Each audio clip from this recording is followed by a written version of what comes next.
Mark Post. Good morning. What was that?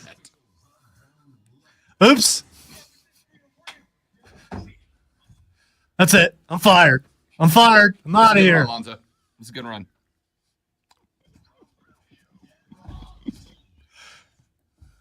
That made it funnier. That made it funnier. It's okay.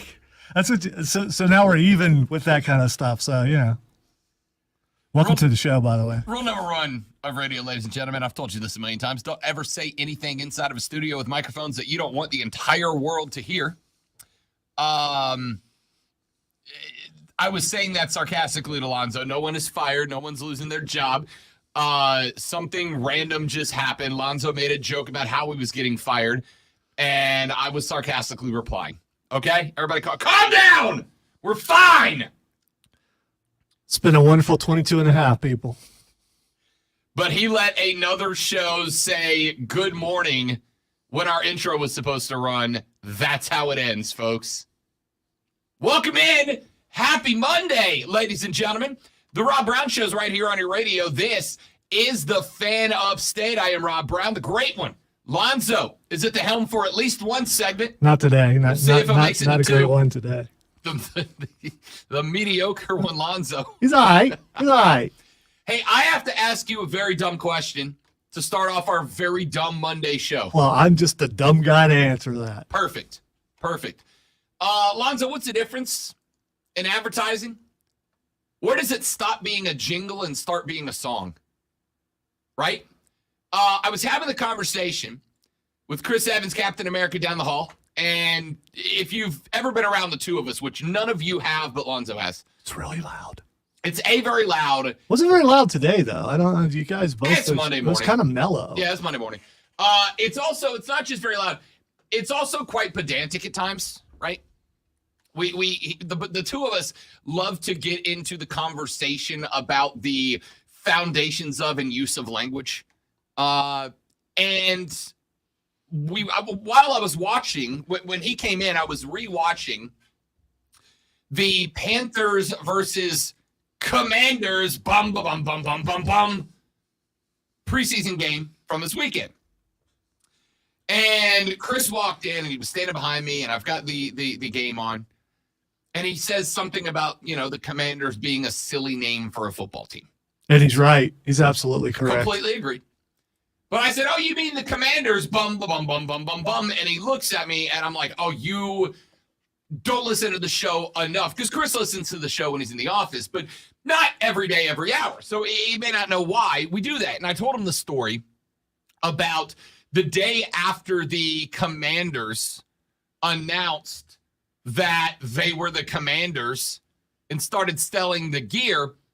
And a group of diehard Washington football team / Commanders fans showed up at the newly opened team shop, purchased all their gear to put their ridiculous cosplay together, and were trying to, live on television, come up with chants and fight songs for their team. And at one point, they point the camera at these 14 people, which is hilariously, I've decided that 14 is the amount of people that it takes to represent the whole fan base, but in a very sad way, right? Like if there's two guys standing on the corner being dumb wearing your team's gear, you can write it up as, well, there's bad apples in every bushel, right? But if there's 14 people standing there, that's your fans, dog. Like, that's your fans, guy. Those are your people. You have to own them, right? So these 14 people, the news guy on the scene points the camera at them and goes, give me one of the new chants you're workshopping. Give me one of the new fight songs that you're workshopping here under the new Commander's name. And the guy in charge of them, turns around. He's like, you guys ready? Let's go. Like, he gets hyped, and he hits their little drum twice. And then they go, we are Commanders. Bum, bum, bum, bum, bum, bum. It was really bad. Really bad. And then the conversation, in a far less amusing but to me it was angle was that as jingles go, at least they picked one that everybody knows. Like, you know the rhythm and you know the cadence. So, like, it you don't have to, like, the Greenville Triumph, the Windy River Riot, the Supporters Club for the Triumph, preseason every year, we actually have to have a meeting where we get all the Supporters Club members together and we have to teach them the chants and practice the chants and all that. The Commanders thing, like, everybody knows that. You don't need to have, like, a special session of learning, et cetera, et cetera. You just show up and do it. But then we got into a conversation about, okay, that's a jingle, right? We are farmers, bum, bum, bum, bum, bum, bum. That's a jingle, and it works just fine. And then Chris said, there's no good jingles. Sorry, scratch that. I said, there's no good jingles, but there are good songs. For instance, I Don't Want to Grow Up, I'm a Toys R Us Kid. We all know that song. My Baloney has a first name. It's OSCAR. We all know that. But those are... I'm not singing. There's not enough. You got to pay me. My Baloney has a second name. It's MEYER. It's URBAN. So the question is, where is the separation in advertising between jingle and song? Toys R Us, that's a song, right? I mean, that was the whole 30-second commercial. Those are more earworms, though. I don't know how to test it. Song? Because the problem is with those things is they're in your head forever. There's you may forget people's names, but you'll remember that because you've heard them so many times. A jingle is not a song; it's a jingle. Right. But when does it transform? Like, what is it? Is it length of time that takes a jingle to a song? Is it complexity of music that takes a jingle to a song? Like, where is it? Is it if I sing the same thing for 30 seconds, does that take it from jingle to song, or is it just a jingle repeated over and over? Where is the difference? Where does jingle stop and song begin? I would argue Bum Bum Bum Bum Bum Bum Bum is a jingle, not a great one, but a jingle, versus the Oscar Mayer Wiener song is a song. The other question is, he argued they're all jingles. Is that really a jingle? I mean, because it's more music. I know they're saying bum bum bum. I mean, does it have to have words to be a jingle? I don't know. Or is it, I don't know. That's what I'm asking. Or is it like a music stab for, let's say, a network? See, but I think stab is that's a radio specific. It is. Thing, right? I'm talking about like general public. If you're watching a commercial, when do you decide that it's no longer an advertising jingle and now an advertising song? I will say I've heard songs on commercials that I ended up putting on Spotify because I never would have heard it before. But those are songs that are adapted to a commercial. I'm talking about product-specific arrangements, right? I feel like the Toys R Us thing is a song. Oscar Mayer is a song. Those things are songs. Where does it stop being a song and start being a jingle, or vice versa? That was that. And by the way, for the record, that was 30 minutes of my pre-show conversation today. That's why I bring it up on the air. Well, because 30 minutes later, we did not come to a resolution about this. That's kind of pathetic. I agree. No, it's common, and it's not just common in that office. It's common, I think, in radio, period. So you've worked at other radio stations. Did you ever have conversations like that? Of course I did. Right. So I think it has to, you may think it's just you, but I think it's just radio in general. I've only worked at 2 radio stations. The other one, I was just getting started and never had those conversations. But here, in various places around the building, different topics, it's the same sort of thing. It absolutely is. I think it's radio. Okay. I agree. But a jingle is not a song. A song needs a song to me needs a verse and chorus. Verse and chorus. Yes. But if you repeat the same thing over and over, is that just a repeated jingle, or does it qualify as song now? I don't know. Maybe length has to do with it too. I think, well, how long does a song need to be? Ask the Ramones. I mean, their songs are like what, a minute 50? Yeah, I was going to say maybe. All right, ladies and gentlemen, we got a full show lined up for you today. It is Monday, which means we got the entire weekend to drop back onto, including obviously Carolina v. the Washington Commanders. Bum, bum, bum, bum, bum, bum, bum.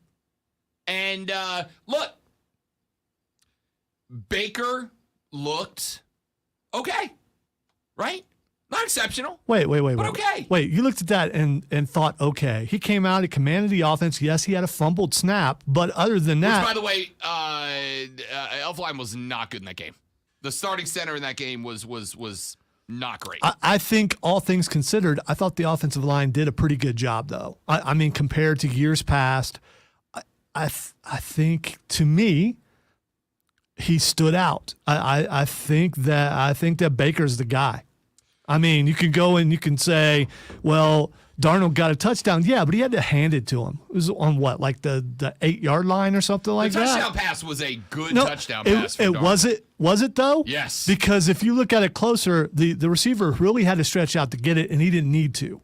He could have threw it a little bit quicker and a little bit more on point. And I'm not being overly critical of Darnold, but I'm not going to give him praise where he doesn't need it. I think Baker Mayfield looked like your starter and is going to be your starter without a doubt. No. Don't get me wrong. Yes, that is correct. I agree with that entirely. Baker looked like the starter, right? Sam got a couple of series. Baker got one. Baker looked good. It looked okay. But let's put that into perspective. Let's put that into the perspective that Baker Mayfield had a month to learn an all-new offense. Which, by the way, the same Baker Mayfield that has had, 3 different offensive coordinators throughout his NFL career so far? Right? He had a month to learn that offense. And in fairness, because I think it's important to cover all the bases, he had a month to learn the offense that Sam Darnold had, 2.5? I mean, it wasn't like this is an offense Sam Darnold has been running for years. But it is an offense with familiarity as far as personnel goes. Yeah, you got some new guys there, but for the most part, Darnold, the core guys are still there. Yeah. So he knows those guys, especially receiver-wise. Absolutely. And that is an advantage that I expected Sam Darnold to take advantage of in this quarterback competition. Between the two of them, it absolutely was Baker Mayfield that looked like the starting quarterback. Baker is the starter. I understand why Matt Rule is refusing to name a starter. I get it.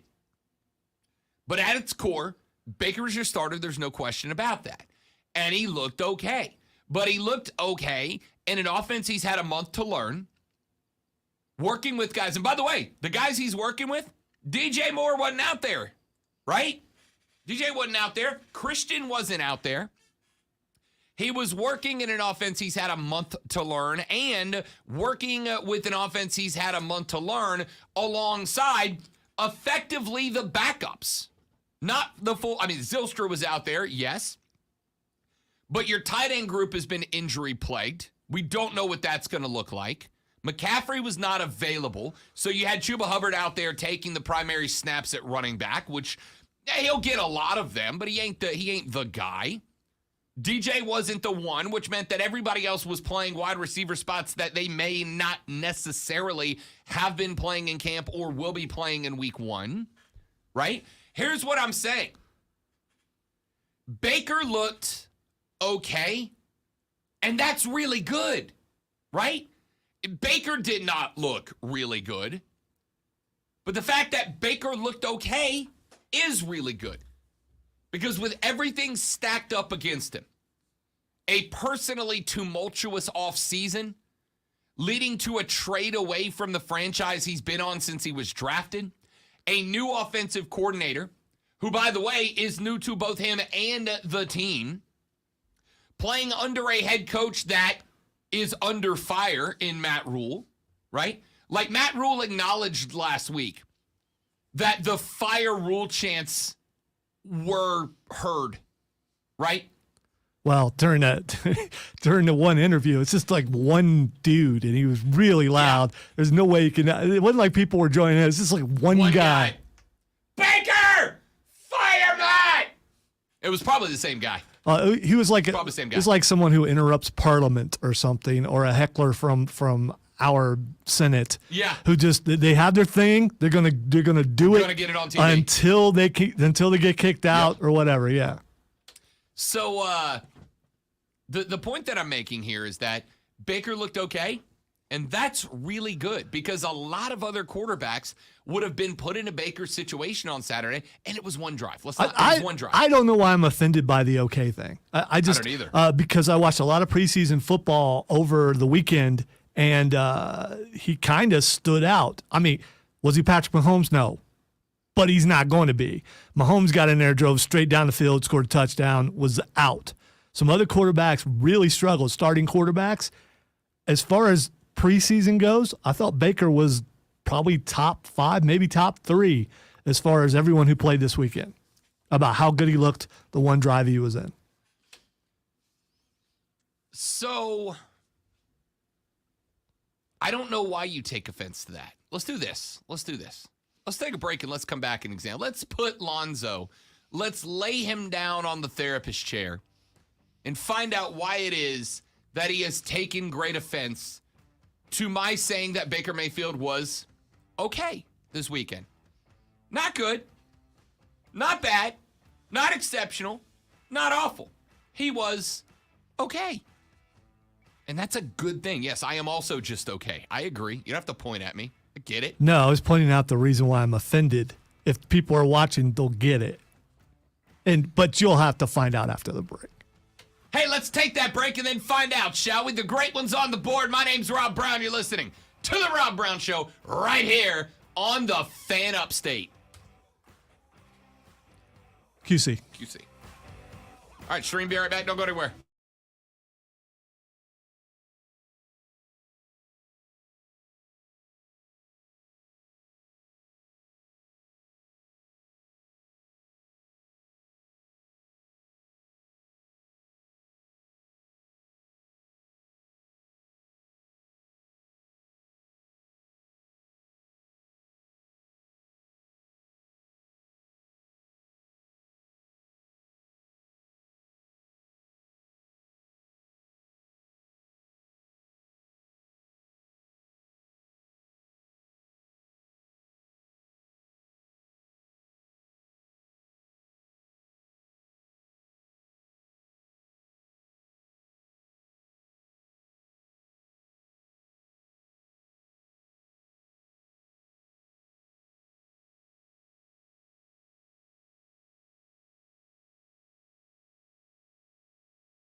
All right, Trey. So I think it's a combination of things about why Sam Howell looks so good and Matt Corral did not. Sam Howell, I think, is a better quarterback for one thing.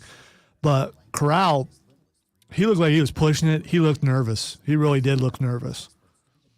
He also looked like he was afraid he was going to get killed with the, I don't know, were they in the 3s, the 4s by that time? It's not like he was playing in front of the number 1 O-line. So, I don't know. Sam Howell looked good, though. He wasn't the only rookie that looked really good this weekend.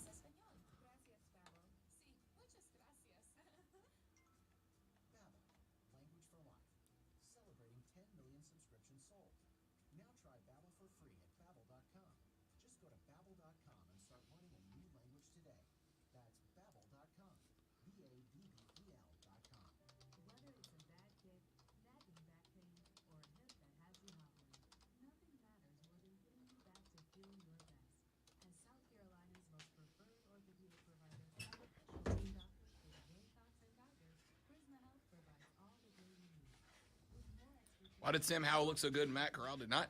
Matt Corral was never a guaranteed thing, guys. I told you it was an experiment when they got him. It's not. I think there's this thing that if a team drafts a guy, he's got to be good. Not necessarily, man. He just may not be good. Well, how I answered that also is the fact that, at the point of the game that he was playing in with the makeshift line and all that kind of stuff, and I thought he just looked nervous. I thought Corral, absolutely. Corral It was his looked first really NFL start. nervous. Even preseason, it's the first time he's playing on an NFL stage. Of course he's going to be nervous. I got no issue with it. Now, if he looks that bad again this week, then I get concerned. And it's not just concerned about him as a prospect.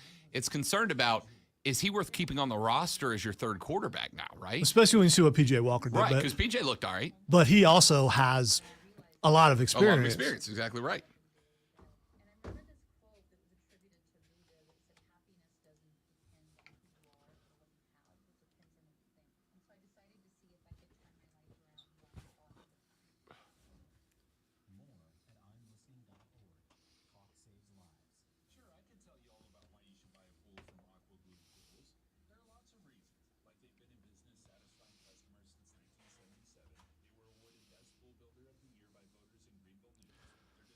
All right, so if you're wondering why I'm taking my hair up, taking the hat down, all that kind of stuff, is I got the wrong shampoo, which makes my hair curlier, and I look like David Coverdale. I'm okay with looking like Robert Plant. I don't want to look like David Coverdale, although I probably look like David Coverdale now. I think he's still alive. Now I got to see, is David Coverdale still alive? That's literally what I was just checking. Yes, he is 70 years old. Wow, he's that old? Living in a city called Saltburn by the Sea in England. Look at that hair, though. That's great hair. Yeah, that's just, I'm not being critical of the hair. There's a picture of him next to Tawny Katane, and his hair's better than Tawny's. Here's interesting. When you say Coverdale, who do you know him as? Lead singer of? Whitesnake. Okay. He is in the Rock and Roll Hall of Fame as the lead singer of Deep Purple. Really? Whitesnake, yeah. Yeah, He was with Deep Purple for 3 years before he went solo. Inducted in 2016, Coverdale was inducted into the Rock and Roll Hall of Fame as a member of Deep Purple. Did he have any hits as Deep Purple? Weird.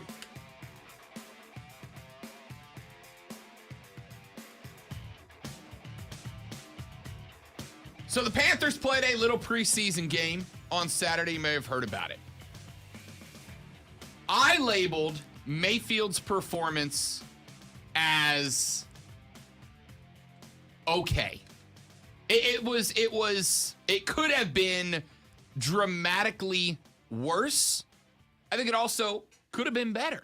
There were some spots where I thought that Mayfield was a little indecisive. There were a couple of spots where I feel like he got a little jittery. Now, let me also say this real quick before we get Lonzo's perspective, because I do want it. I also went back and regraded the offensive line on Mayfield's drive. And it was C plus territory, okay? Offensive line was playing very high. They were not getting low in their blocks. Rule number 1, ask any offensive lineman coach, low man wins, right? Low man wins. Whoever's helmet level is lower is going to win the block 95% of the time. Offensive line was blocking high. Unless you're like on face down on the ground, well, yeah. That's too low. Whoever's center of gravity is successful and lower is going to win. They blocked high. The Commanders' front line, which, by the way, the Commanders have a good front four, led by Montez Sweat. The front four of the defensive line for Washington was lower than Carolina's. I thought that there were spots that Carolina's offensive line was not clear in their communications. That is to say that guys were coming off of blocks and not getting picked up where I thought that they were supposed to have been picked up. So I think that there was some element of that for Baker where he knew that he had to be eyes on the defensive line as much as he was down the field. And that may have had something to do with what looked like indecisiveness from Baker Mayfield. But the reason I say that Baker was okay is because he didn't blow Sam Darnold out of the water, right? Like, I expected Baker to come out and put the period on this QB battle. And I don't think he did because Darnold didn't look bad either. I think Baker looked better, but I expected Baker to come out and win this QB battle. And maybe that wasn't fair of me, but I expected him to win this QB battle. And while I do think that he, wrote the next sentence in the chapter, he didn't end it. All right. So first of all, before I get to why I have a problem with what you're saying, Tim Frisbee says, I don't watch preseason NFL football. It's worthless and a scam for season ticket holders. Nothing that couldn't be accomplished with inner squad scrimmages at practice facilities. I do think they learn more from those. And the Panthers are going to be practicing against New England coming up all week. And so I think they're going to learn more from that. This is for preseason for a couple reasons, in my opinion. One, of course, to make money. And two, for those guys who are on the verge of making the team to see what they can actually do in real-time game situations. I think it's more for them. Now, as far as the command of the offense, I thought Baker Mayfield stood out. I think Sam Darnold looked at that and realized he was done. And you could tell by the way he stood afterwards when he was being interviewed, as opposed to, I think it was Kristen Balboni was on local TV interviewing both of them. And Baker was more focused on everything. And Sam looked like a guy who just lost his job. And the problem I really have with Rob saying he did okay is Rob's inflection. He changes it every time he says, okay. When he does that makes it seem even more negative than maybe it probably is. You know why? There's two things that chicks dig. Number one, the long ball. And number two, mystery. Just being mysterious here, Lonzo. Okay. All right. I just, some of the things that you're talking about the offensive line. The offensive line looks so much better than it did last year. I think you're being overly critical already. And this wasn't game one. If it was game one, I get it. But it was game one of preseason. I'm going to see. And we don't even know if that's going to be the starting offensive line. I'm going to see if I can pull up video of the Darnold touchdown.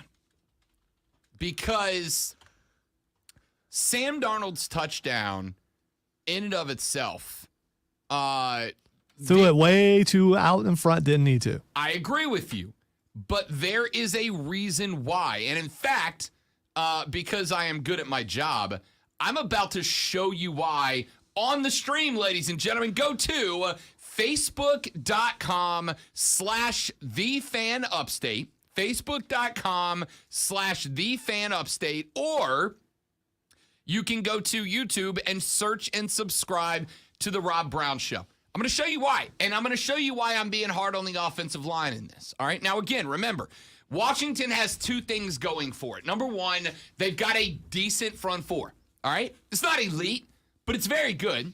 And number two, Washington was running a 5-2 base, right? You see that in the NFL, but not a lot. Most teams are running a 4-3. Washington brought out a 5-2, and that changes your blocking scheme. And if you didn't practice a lot against the 5-2, then obviously when you face it for the first time, it can change things up. So here is the play that Darnold throws a touchdown for. Again, Facebook.com/TheFanUpstate, or search and subscribe to The Rob Brown Show and on YouTube, and you can watch along with us here. So here's the play. Darnold's going to take the snap and drop back in the pocket. Now, I want you to keep an eye on the right guard and tackle out of the gate. You've got a defensive tackle who comes off into the A-gap. That is between the center and the guard. So you got 73 turning left, the guard turning right. Guard tackle and wing back over, the tight end-ish wing back over on the right-hand side. He comes straight through, and it does a couple of things. Number one, you got the wide receiver who is trying to run a route where he goes and scrapes down the offensive line and then flattens out back a first down route effectively. Well, he gets run into by his own offensive lineman right there. All right, so you got 75 and 73, 16 is split in between. And what also happened is the defensive tackle has gotten through and now has to get picked up by the running back. Now, that's not the worst thing in the world because that's the running back's job, right? You're the last blocker between whoever gets through the defensive line. The problem is now Washington's right defensive end, has also beaten the left tackle deep down the field and is now also running uncontested towards Sam Darnold. So now deeper in the play, you have taken your escape valve, your flat route down the first down line out of the play because the right side of your offensive line as a whole got beat. You have now sacrificed your last block running back to a guy on the inside of the offensive line. That's not what he's there for. He is supposed to protect Darnold from pass rushers off the flank who break the tackles. That happened on the left side as well, but your running back's already stepped up and been committed. The right side defensive end beats the left tackle, gets down the field, and look at where he is when Darnold's trying to release the ball. Darnold's throwing off his back foot. He's fading away backwards, he's leaning backwards, and he's doing it because the defensive line, the defensive end, is in his face about to put helmet on him. That, for a back foot floating throw across his body, is actually pretty damn good from Sam Darnold. So here it is again. Now that you know what you're looking for, watch right guard, right tackle. They get beat to the inside. Running back steps up, and the easy throw for the first down across the right-hand side of the field has been taken away by the busted play. Running back's got to step up to protect Darnold from the inside. Right-hand guy beats the left tackle, gets past him, and now Darnold's falling and fading away to throw a pass. And for a falling or throwing away pass, that's pretty damn good to the left corner of the end zone for Sam Darnold. So, is this the play that you send to teams while you continue to shop Sam Darnold because Baker Mayfield's the starter? It's a good one, too. Honestly, it is. For him to be in that spot and that point is a pretty good spot to be in because he has now done a couple of things. Number one, he's recognized, right? A panicked quarterback just slings it out to the right, expecting his escape valve, his first down route to be there, right? That is the route least likely to be covered in that situation. You got defenders that are watching the goal line, not as much the first down marker. Now, there was a quarterback over there guarding the zone, so if Darnold does throw the check down there, as he's known to do, that thing's getting sixed, no doubt about it.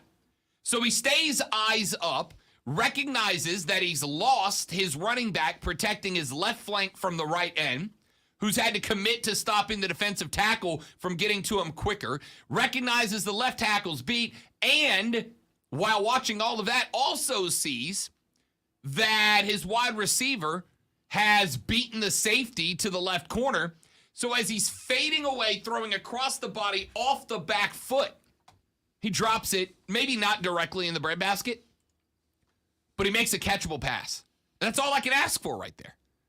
That play predominantly is one of two reasons that I don't think that Baker Mayfield separated himself from Sam Darnold as much as I'd like. Now, like I said, Baker had 1 month to learn the offense. It is the, third or fourth different offensive coordinator he's had since he showed up in the league. He came out, he ran one series. Maybe Baker with another series or two makes the same or better throw. If you're just tuning in, this is the first time you've ever tuned in, this is just my opinion, because I'm supposed to give my opinion. It would sound like that you're praising Sam Darnold and kind of dissing Baker Mayfield. Okay, I will clarify, because it is radio and I'm all supposed to give my opinion. I am not criticizing Baker Mayfield, okay? As I mentioned, I just sat here and gave you all the reasons that Baker looking okay is perfectly fine for me, right? He looked okay, and that's exceptional for me. 1 month to learn the offense, third or fourth offense he's had to learn in the league, learning it with a whole new casting crew of guys that he's been with for a month. Effectively, he had, 10 practices in pads at Wofford, and that was it. All right, and Rob Brown's haughty intellectual 1%er vocabulary, what's above okay? What's the next level? I mean, it's not great, right? So okay, what's the level above okay? Superior, excellent, good, better than average, average/okay, poor, bad, get his ass off the field. Wow, That's the ranking top to wow, bottom. that's a lot more. There's a lot of stops. It's a lot more extensive than what Yeah. I thought it would be, which makes Baker really mediocre in your eyes, at least for this first week. Think of how many steps you put it. I put it right in the middle, dude. He was right. That's what I'm saying. I thought he did really good. I accept right in the middle. I didn't think he did great. If he would have went down, if he hadn't bobbled that snap, I think he probably would have scored a touchdown. But I thought he looked really good. I thought he looked okay. But again, the point that you keep My standards aren't as high as The- Rob's are. the point, the part of what I said that you conveniently keep leaving off of your quoting of me. Omission? Me? Shocking. The part you keep leaving off here is that okay is fine. That's good. That's what I expected out of this. All right, I so would've the liked- Panthers are my NFC team. I don't want to hear about okay. I want to hear that they're taking a step up, that they're getting better than they were last year, and I think they are. Okay. Well, as the unbiased radio guy between the two of us, apparently. You have your biases. Allow me. I sure do. I get paid to talk Panther football. Are you kidding me? Of course I want them to be great. I probably want them to be good more than most of the Carolina fans listening to me do, right? Yeah, I get paid per download of the Views from Mint Street podcast published by Odyssey. First episode goes live Wednesday morning. Subscribe to the Views from Mint Street podcast wherever you get your major podcasts on Stitcher, Google Play, iTunes, Spotify, etc. By the way, Trey said, I thought Shi Smith looked pretty good. Yeah. Shi Smith looked great. I mean, former Gamecock, so of course I'm happy about that. But it looks like there's a little bit of chemistry between he and Baker, and that's good. Shi Smith looked good, which is great because who is going to step up as the third/fourth wide receiver / if Shi special teams guy. Smith steps up and does certain things, then you don't have to throw to McCaffrey. You don't have to throw to McCaffrey. That's an excellent point. And it opens up the field for Robbie Anderson and DJ Moore to do more, right? Last year, if Moore or Anderson got hot, you could just throw double coverage at that guy. Double man or load the zone defense on the side that the hot wide receiver was on. You throw Shi in there, especially if Shi, because Zylstra had a couple good catches too. If you got Zion He also had a Zylstra- drop that he shouldn't have He had. did. I but, agree. yeah. But he also had a couple of good catches. If you got Shi Smith and Zylstra both going well, now you can't load up on Anderson and Moore. You open up your studs, courtesy of the underdogs, if you will. Yeah? So, to finish up this thought, Baker looked okay, and that's great. Here's what I didn't want. I didn't want Baker to look bad, right? If Baker came out and looked bad, if he looked like he didn't have command over the offense, if he looked like he was lost, if he looked like he was a run first option, then I got big concerns. Because I don't want Baker to be a practice warrior, right? We've all seen the practice experts, the guy that go out there with shells and shirts and look like Pro Bowlers, and then on game day they see ghost. Can't imagine who we're talking about. Yeah, and Baker just led the Cleveland Browns to a playoff. Yeah, right. I just needed to see him after a month in the offense, after a month in Charlotte, after a month of getting to know the guys around him and developing that chemistry, and behind an offensive line that graded out overall to a C from me.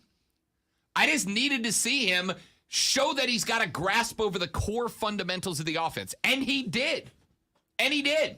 With the exception of one busted screen that he threw in the dirt before he looked for another option. But it was a screen, so there's guys in his face. I can't blame him for that.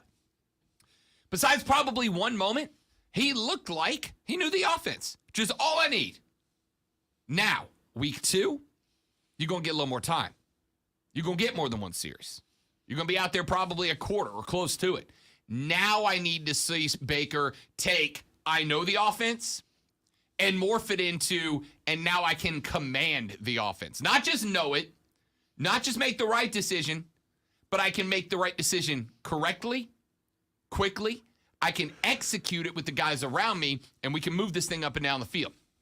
Patriots defense is not going to be great this year.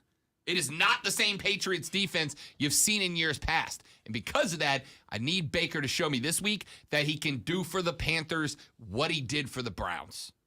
With one extra week of offense and now some experience against another team in action, I think there's a really, really good chance for Baker to separate himself from Sam Darnold this week. Baker looked okay. Darnold looked okay. The only one who looked bad in this group was Matt Corral. We got asked in the chat, why did Corral look so bad? Don't you worry. I'm answering that when we come back. Lonzo, we're talking about football. That, actually happened. Not, hey, are you worried that Clemson changed the color of their socks this year? No, hell no. We're talking football, baby. You know, the other cool part is we've only really touched on one game, and there was a bunch of other news, including Jacksonville stepping up with their chants. Ladies and gentlemen, I wanted to high five a Jaguars fan this weekend. Do you understand what it takes? It's like hugging the woman that cheated on you, who lives in Jacksonville, by the way. Take a break. Back after this, the Rob Brown Show rolls on. This is the Fan Upstate.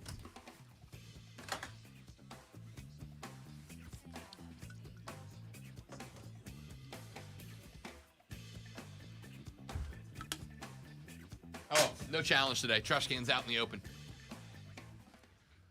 No challenge today. My goal this week, Lonzo, is to Take the whole thing down because I got to go too. Oh, okay. BRB stream. Don't go anywhere.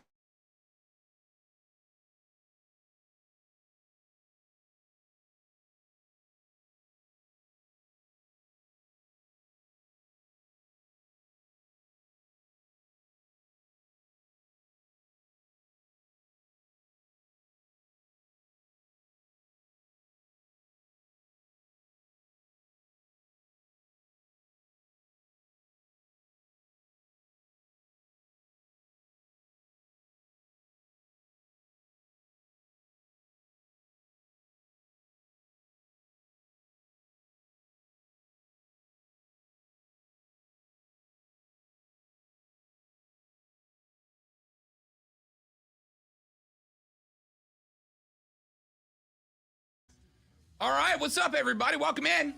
Appreciate you guys. Thanks for coming to hang out. Let's go through the chat, see what we got in here. Leave your comments wherever you're watching. They should show up on the stream. Trey said, why did Sam Howell look so good and Matt Corral did not? I'm going to talk about that when we come back here in just a moment from now. I want to address Tim's take real quick on the preseason thing. I was going to do it on the air, but, you know, sometimes I try to stay on topic. It's like once a week. Got it out of the way early. It's worthless and a scam for season ticket holders. Listen, I absolutely do not think that season ticket holders should be forced to buy preseason tickets if they want season tickets. However, it's a capitalist model, right? If you have a supply and people are willing to pay $300 for something you value at only $50, that team is going to sell them for $300. So if they're selling season tickets and people are buying them, and they're buying them even with the condition that they have to buy preseason tickets as well, why wouldn't you sell them for that, right? I mean, it is what it is. Second thing is actually for the players. I disagree a little bit.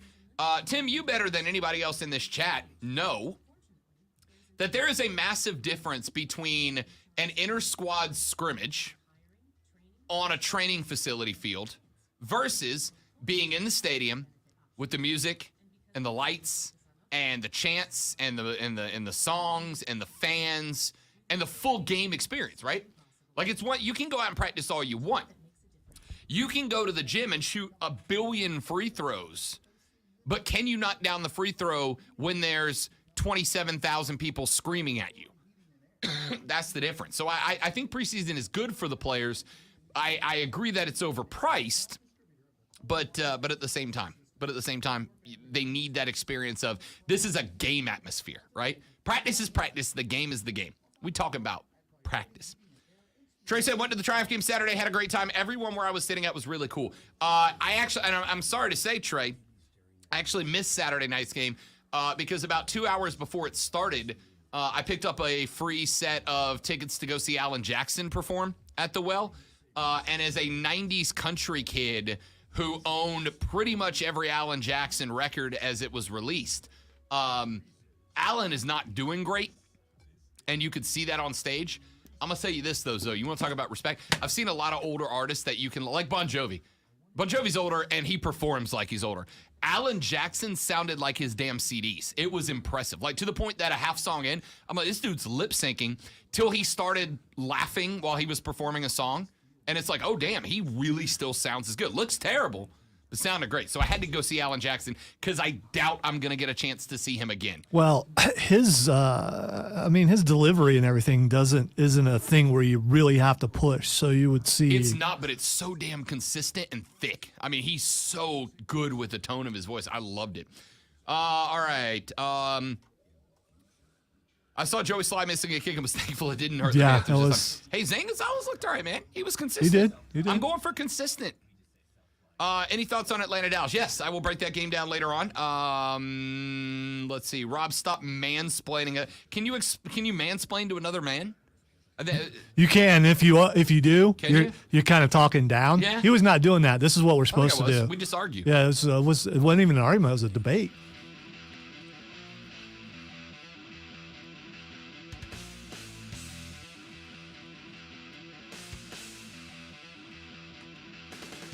Chris in the Facebook chat says, Rob, your audio is just a bit off. It looks and sounds like an old martial arts movie. Awesome. That's a good thing.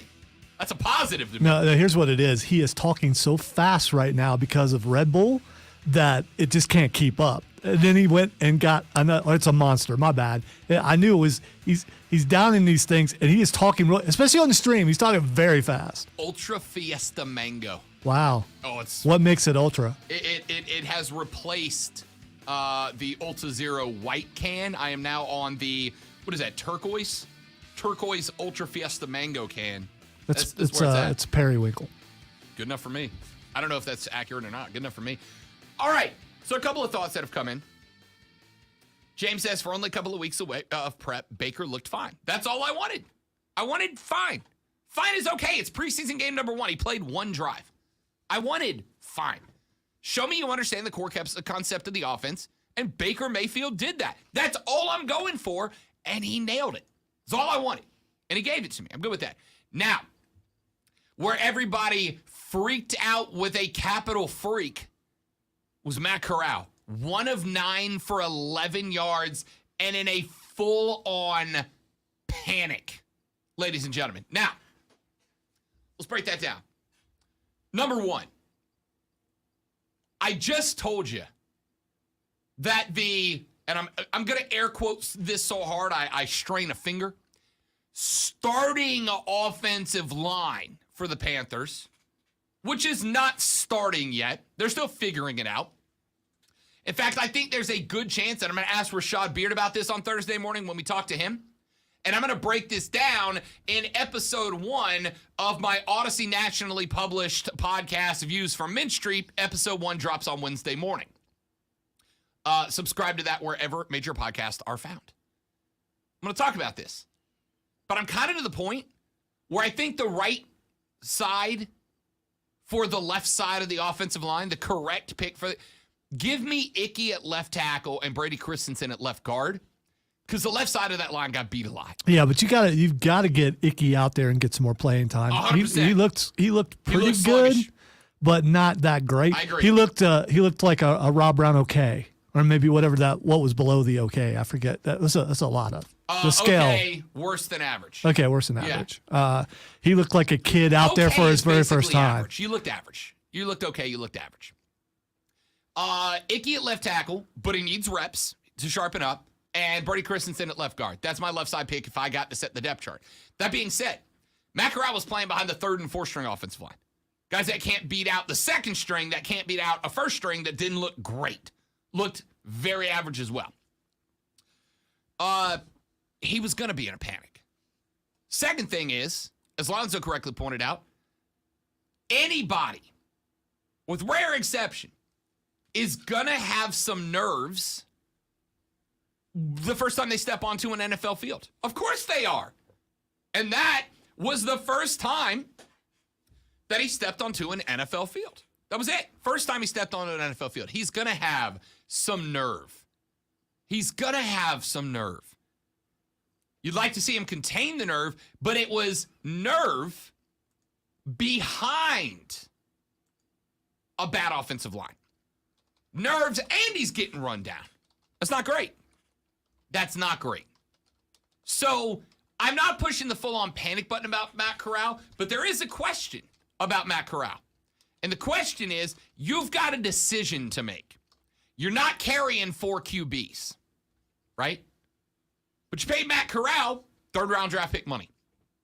So when you're setting the depth chart, you got Baker, you got Darnold, you got P.J. Walker, who Lonzo and I both think looked pretty good. Yeah. I mean, but he's got playing time. PJ's gone. Yeah. Well, that's the question. Do you put Matt Corral on the practice squad where he can't really grow, he can't really develop, right? He's running other people's offenses. He's not getting full practice reps with your offense. He's not traveling with the team to get the feel of NFL stadiums and the feel of an NFL schedule and the feel of the grind, and risk having him not develop further to carry PJ Walker, a guy who's got NFL actual regular season game time experience. Or is PJ gone and you carry Matt Corral, understanding that if you lose Baker and Sam, you're bleeped. All right, there's another scenario. Sam Darnold's gone, PJ's 2, Corral's 3. You take care of the problem, and there's no tension. There's no right. But who wants Sam?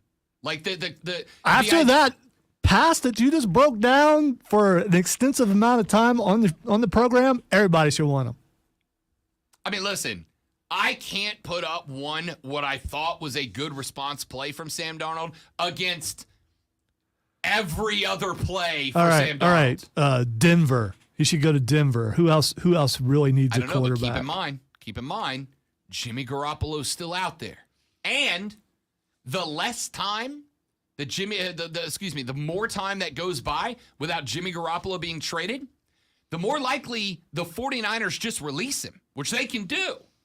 And if they just release him, and I offered you right now, Lonzo, Jimmy Garoppolo or Sam Darnold, I don't need to ask you which one you'd take, because I know already. Sam Darnold, Cleveland Brown. So the point is, like, yeah, sure, the nicest concept is you trade Sam Darnold, you keep Baker, PJ, and Matt Corral all on the roster. All right, Mariota or Sam Darnold, who you want? Time for a break, ladies and gentlemen. I have to think about that. Honestly, I have to think about that. Man, I maybe lean Mariota, because when he got time for the Raiders, he didn't look awful. But then Carr came in, and I think I lean Mariota, but I'm not 100% sure yet. Let me think about that.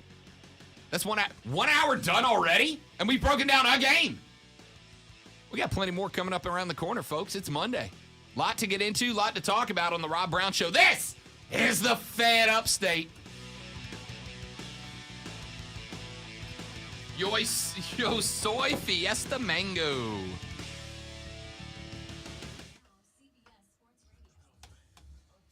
I watched that game Sunday morning. The fight between the managers. It was amazing. Here's the thing. Lonzo sent me a tweet about the fight between Antonio Conte and who's the manager of Tottenham Hotspur, and Chelsea manager Thomas Tuchel. And it was more about the comment, but no, I know. Yeah. I know. And correct. He sent me a tweet with a video of the showdown, and it said if this was AEW, there'd be blood. There almost was. So Chelsea. I want to see a handshake like that in the NFL, because that would be. That was the third time they came face to face in that match. Okay.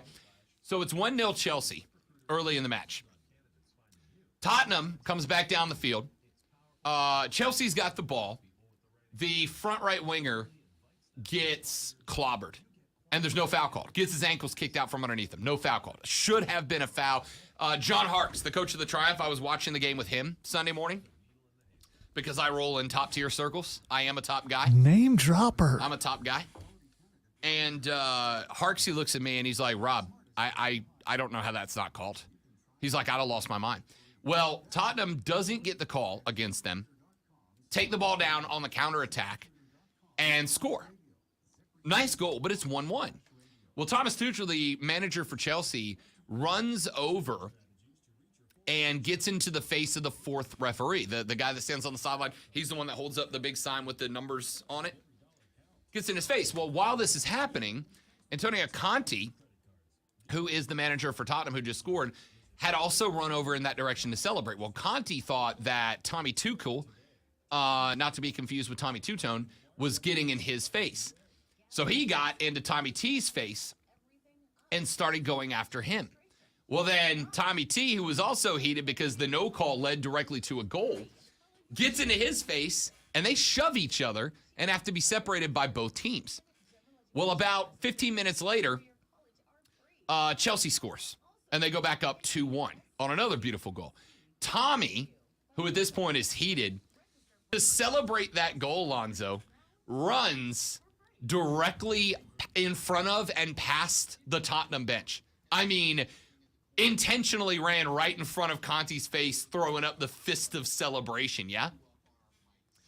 Runs back to his sideline, staring down Conte while he does it, right? This is the best-built feud that WWE and AEW have run in years. Gets back to his side. 2-1 Chelsea. 89th, 90th minute. I mean, end of the match. Tottenham, on a Tottenham corner kick, sends the ball into the box. Beautiful promo, by the way. One of the Chelsea defenders has this big, long Lonzo puffy hair, right? Corner kick defense. One of the Tottenham guys grabs him by the hair and yanks him to the ground on a corner kick. Chelsea heads the ball back out for another corner. Well, the officials go look at that and they decide it's not a foul. I don't understand why. Harksey is livid at this point. Grabbed him by the hair, threw him to the ground, but no foul call. So Tottenham gets another corner kick, and what do? Score. 2-2. We got a draw. 1 point apiece. Conte, who is brutal, runs right back over to Tommy Tuchel and gets back in his face, like giving him the finger, not the finger, but like the pointer finger in his face. Tommy T is heated. He's livid at this point. So they separate him again. Second time. Game ends. They go for the manager head shake. Conte tries to do like less of a handshake and more of like a drive-by hand slap, you know? Like not a handshake, but like I'm going to hit my palm to yours and walk by. Tuchel grabs him by the hand and yanks him back over. Like, you know how when there's a really big championship match, but you know that feud's not over because they shake hands, but then the guy that lost pulls the guy back over and gets in his face again? It was that kind of handshake. But it also looked like two nerds about ready to fight. Oh, 100%. That's what 100% it did. It was spectacular. Those two skinny kids that you never thought would ever go at it, and they're getting ready to. But here's my question. If that's your manager, are you proud of that or ashamed of it? On which side? Either one. Oh, I'm there ready to scrap for sure. I mean, I'm happy about that's it. my guy. Yeah. I want a coach who gives a boat. You know what I mean? There's passion. Yeah. Yeah, I want a coach who gives a boat.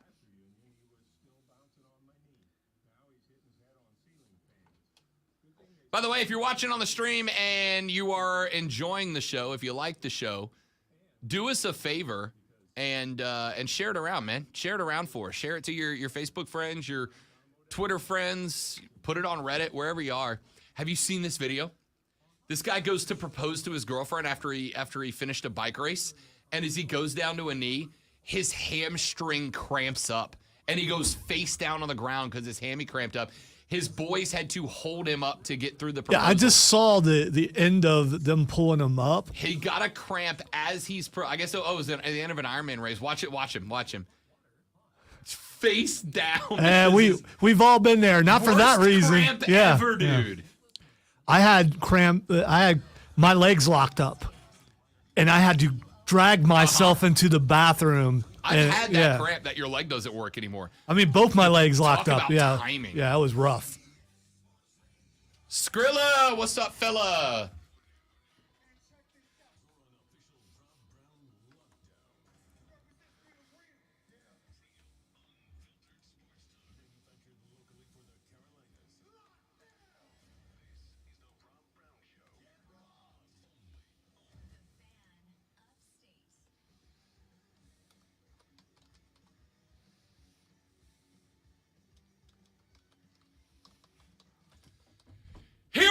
The second hour of the Rob Brown Show starts right now. This is the Fan Upstate. Ladies and gentlemen, welcome in. We're glad to have you. I am Rob Brown. The great one, Lonzo, is at the helm. I have a fandom question to ask all of you. Lonzo will be the arbiter. He is the judge of this. It's a wrong show, but it's all right. I'll do my best. Thought you might. Skrilla just popped in. He said, Rob, missed you at the Triumph game Saturday. It was the largest crowd in a minute. I had to hold down the drums all game. For those of you that don't know, the Reedy River Riot, the official supporters club for the Greenville Triumph, I play in the drum line. And so, there's me and two or three other guys. Skrilla's one, Andrew, Joe. We all kind of rotate through the drums. But I ordinarily play the snare drum in the drum line. And when the other two guys that play the bass aren't traditionally there, I'll move over to the bass drum, and we'll play with the chance, whatever. So anyway, Saturday, the Triumph had a home match against the Richmond Kickers, top team in the league. If we win that game outright, we go back to the top of the table, which, by the way, we did. 1-0, Greenville Triumph now lead the USL League One again. But here is my question. I had planned on going to that game. I had told all the rioters that I was going to that game. I got a phone call. About an hour and 50 minutes before the match kicked off. And on top of that, Lonzo, it was Star Wars night for the Triumph. All right. It's a match I had been looking forward to all year. Against a rival for top positioning in the league. It's Star Wars night. Biggest crowd outside of the Charlotte FC match, right? This was the match to be at. I didn't go, okay? Because about an hour and 45 minutes before the match started, I got a call from Roy, our promotions guy downstairs. Roy's my dog. And Roy says, Rob Brown, I got 4 spare extra tickets to the Alan Jackson concert tonight. Alan is on his farewell tour, okay? Now, Alan Jackson, a lot of guys, Lonzo, the farewell tour for most musicians is like farewell until my next farewell tour. I think Elton John's about to play Charlotte, and he's on like farewell tour number 9. I saw Elton John's farewell tour when I was like 11. I'm now 37, and he's on a farewell tour again, right? So, that being said, Alan's got some big-time health issues, right? This is more than likely like the for real last Alan Jackson tour. And Rob Brown grew up in what I consider, although Lonzo is going to scoff so loud it may hurt some of your ears, what I consider, when you think about musical eras, Lonzo, you got the doo-wop of the 50s. You got the singer-songwriters of the 60s. You got the energy-driven rock of the 70s. You got the glam rock of the 80s. For me, the 1990s was defined by country music. It was Alan Jackson. It was Brooks and Dunn. It was Garth getting his real true start. It was Dwight Yoakam. It was George Strait. It was Clint Black. It was Tracy Anderson. The 90s for me especially, but I genuinely think America-wide, the 90s was driven by arguably the greatest era of country music in country music history. And that's not taken away from Johnny Cash and Loretta Lynn and all the greats. You know what that cost me? That big boom in country? A lot of gas money because I refused to ride with any of my friends who suddenly got on country. No, thank you. Look at them boots. No, thank you. Which is an Alan Jackson song, by the way. You didn't intend to do that. Oh, did you? Are you sure? I'm not sure. I'm going to give you the benefit of the doubt and say you did. Good reference. I got a ticket to go see Alan Jackson. Alan Jackson is on Rob Brown's Mount Rushmore of country music, all right? The guy's one of the best songwriters of all time, one of the best performers of all time, but health-wise, he's not doing great. Alan's right in my own backyard. I get a ticket an hour and 15 minutes. An hour 45 minutes. 15 minutes after I get off of Bet for the Cycle, Roy's like, I got 4 tickets. Do you want them? And I was like, yep, I do.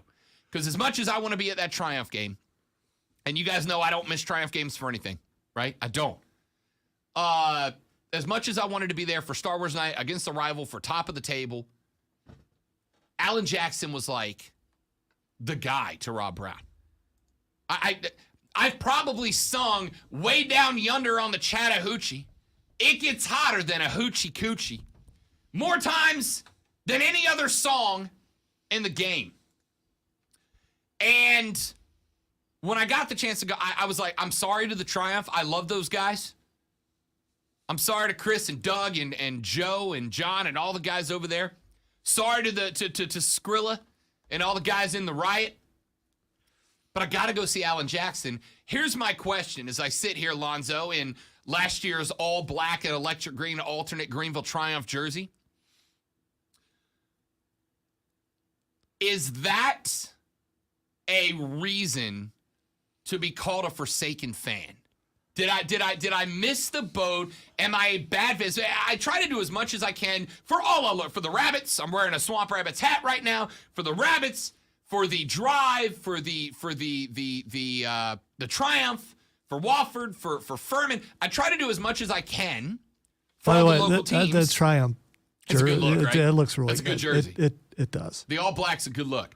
I try to do as much as I can for all the local teams, but in the biggest game of their season, with the exception of having Charlotte FC, an MLS side, come to town, in the biggest game of the season, I skipped it to go to an Alan Jack, to go to a country music concert. Now, Lonzo, for your sake, take that it was a country music concert out of the equation and just say, I went to see one of my favorite artists of all time who is probably, because of health issues, done touring after this tour. Am I a bad fan for not being there for the Triumph in the biggest game of the year and leaving out the March of the Snare Drum for that squad in order to go see one of my favorite all-time artists on his genuinely farewell tour?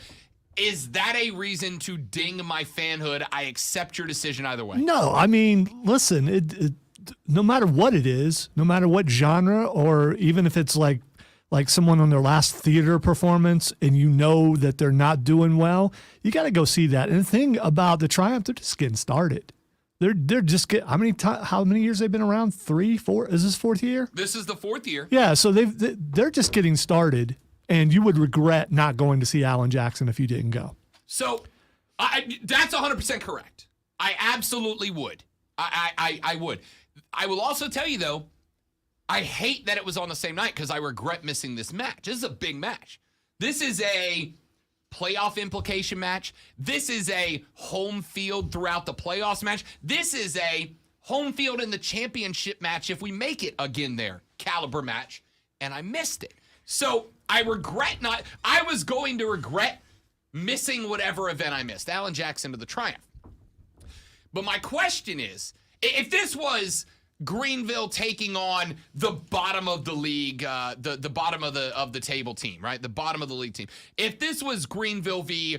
Tucson with their 13 points compared to our 35. If this was Greenville v. North Carolina or Colorado Hailstorm, the 3 least teams in the league, I'm not worried about it, right? It's like, yeah, I hated missing a game. I love playing those games. They're fantastic. I like being in the drum line. I like being a face of the supporter section, right? I would have missed it for Alan Jackson. But this was, again, a game for us to jump Richmond and jump up to first on the table, which if we remain there through the regular season, if we make it back to the championship match, all of the playoff games, including the USL League One championship game, would be in Greenville, which I would obviously be at. So I will ask you, the listening audience, to levy a ruling here. Rob Brown, noted Greenville Triumph fan. Wearing the jersey as we speak. Noted Greenville Triumph fan Rob Brown. The guy who does weekly segments about this team, who is at every home match, right? Who MCs all of their watch and event parties, etc. Skipped the game skipped the game last minute because he got tickets to go to a concert. Now, granted, it was a big concert for me. Alan Jackson was one of the defining voices of my childhood, all right? Alan Jackson's music was part of the soundtrack of the formative years of my life. And Alan, again, if Alan was 45, right? If Alan was 45 and I know he had another 20 years of touring to go, I'm probably not as cracked up about it. But my man's 63. He's got health issues. In fact, he had to, Alan Jackson, who I've seen in concert before, used to, he plays the guitar wirelessly because he goes all over the stage. But now he has to have somebody basically help him walk to the center of the stage. He's got it's not a chair, but he's got like a pole with like a little chair-like thing on the end that he has to lean against now he stood the whole show. I've seen a lot of guys at that point, they sit on a stool, and it's not the same to play upbeat, electric-driven country music while you're sitting on a stool, right? It's not the same. He leaned against the post so that he could be standing while he was singing the song. Sounded phenomenal. But he also, like every third song, though, he had to let the band play like an extra 2 minutes instrumentally so he could like catch his breath and which, fine. You're an icon. You've earned that, right? Defining voice of the soundtrack of the formative years of Rob Brown. This is it for AJ, right? This is his last tour. I have no doubt he is going to retire back to his wife and 3 daughters and call it a career after this tour. I accept your ruling, Rob Brown Armada. I accept your ruling, the Fan Upstate Cosmos. I can't do Universal Galaxy. Those are both taken. The Fan Upstate Cosmos. I accept your universe. I accept your decision. Is this a ding? Am I getting knocked down the Triumph fan power rankings because I skipped the biggest and most important match of the year to go see Alan Jackson play in concert? Text us at 71307, 71307, the Preferred Home Services text line. Start your text with the word fan, F-A-N. Start your text with the word fan, F-A-N. We'll read them on the air. I want your judgment. Here are the 2 texts that have come in so far. And I want more. I need your. If you've got a thought, I want it. I'll read them on the air. Text number 1 says, Rob, it boils down to what will hold a special place in your memory and something you will most likely never get to witness again. You absolutely made the right choice. That's from Bobby. Bobby, appreciate that text. Thank you very much. As a fellow Robert, you're the man. Thank you very much. Here's the thing.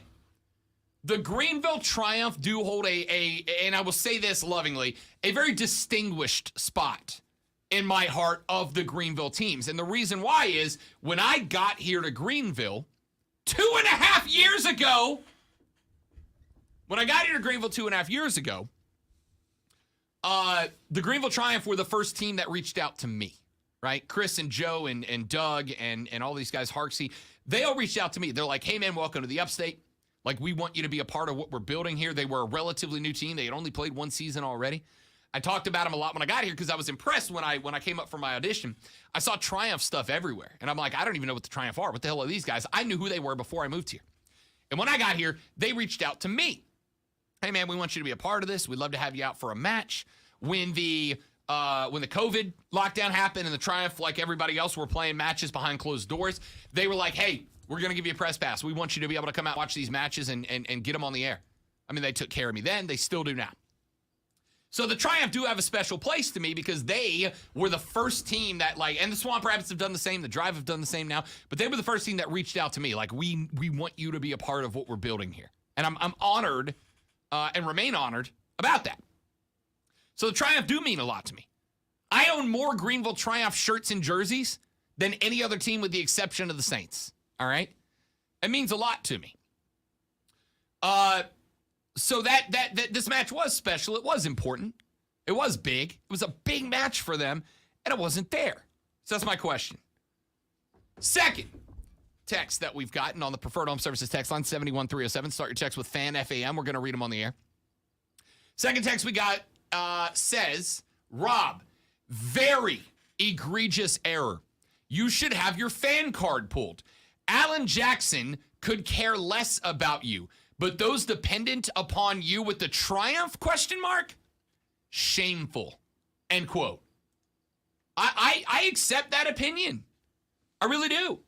I accept that opinion because I understand that I have and I'm not saying this and I hope Skrilla and Keegan and the rest of the group in the chat don't take this as offensive, but I consider myself, I have a large voice in the riot, not as a member because I don't have any control over the direction of that particular supporters club, but I've got a larger voice in driving people to the match, not physically in my car, like using this to get them there. I've got a lot. Lonzo says that I'm a louder than the average person. So like when we're doing the chants, I understand my voice reverberates more.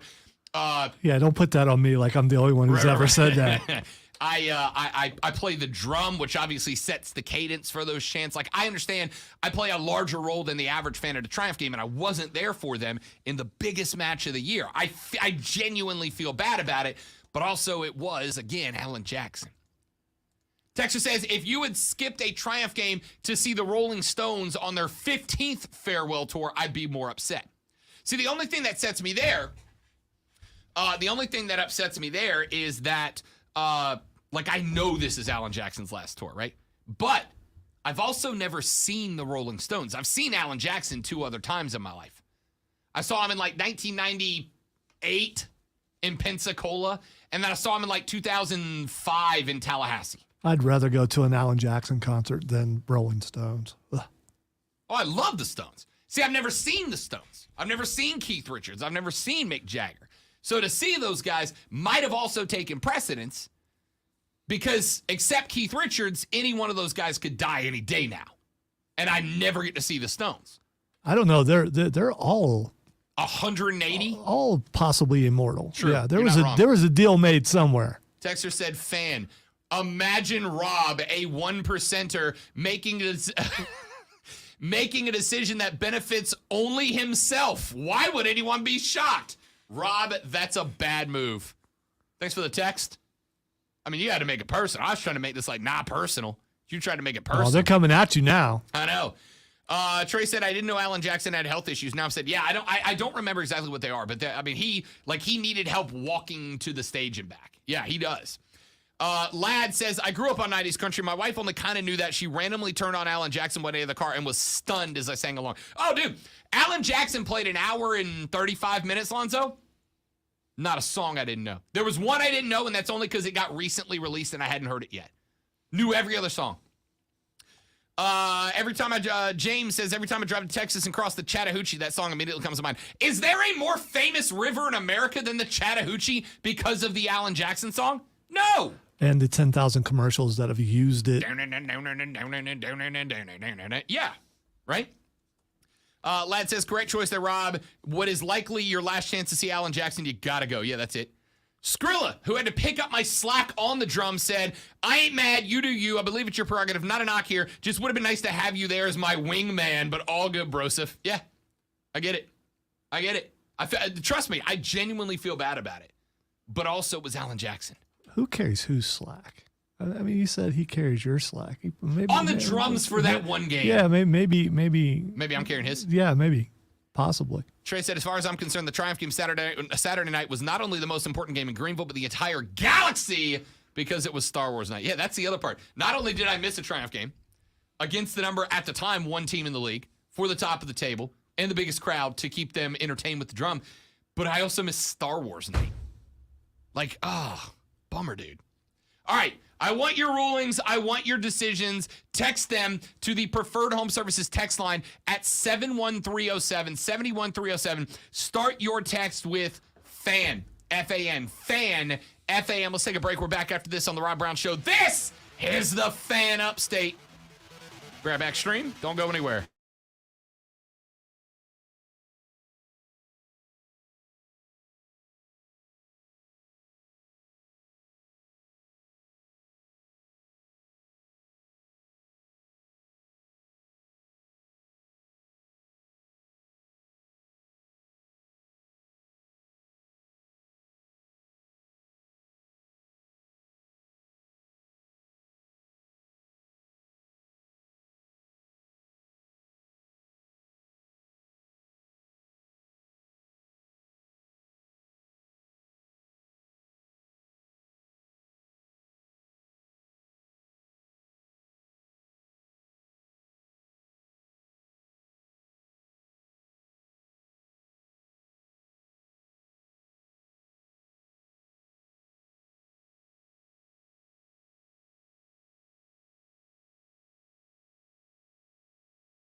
All right, amigos, we are back.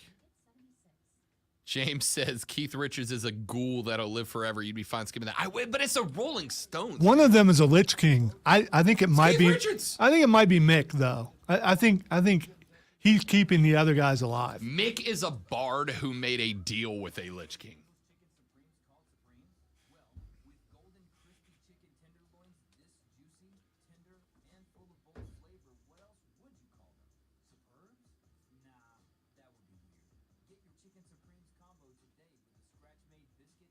Hey, this Cayce. That's Casey, right?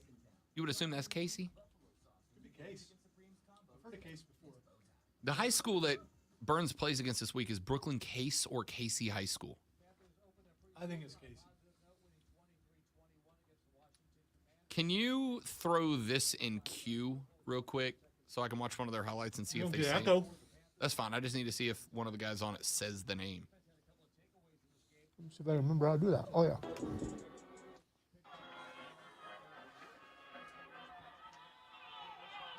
Oh, there's no. Okay, let me try something else. Advertisements.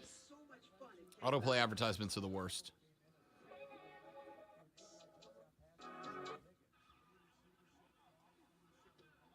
I just want. You're a play-by-play guy, and you're. Yeah, I know. Don't say it out loud. Makes me look terrible. Text. I can text. That's a good call. That's a good call. That's a good call.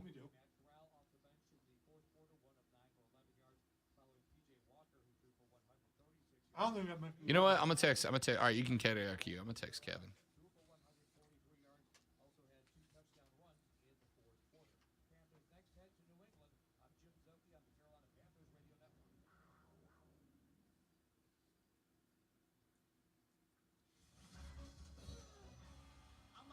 Helping you beat the books with BetQL. The high-flying Dodgers have the best record in baseball, and they've won every game in the month of August and 10 straight overall. Their pitching is #1 in baseball, but the bats have been on fire, averaging 7 runs a game in the month. Playing on the road in Kansas City shouldn't slow them down, at least according to BetQL's outlook. Today's 5-star play of the day is to take the over 9 runs between the Dodgers and the Royals. It's not a 5-star play. You take that play every day.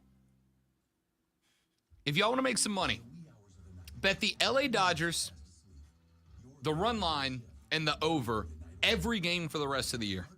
Every year. Every game. Regardless of what the clock on the wall says, you leap into action. Grainger is with you and all the ones who get it done. With 24/7 customer support by phone or over chat. Call, click Grainger.com, or just stop by. Grainger, for the ones who get it done.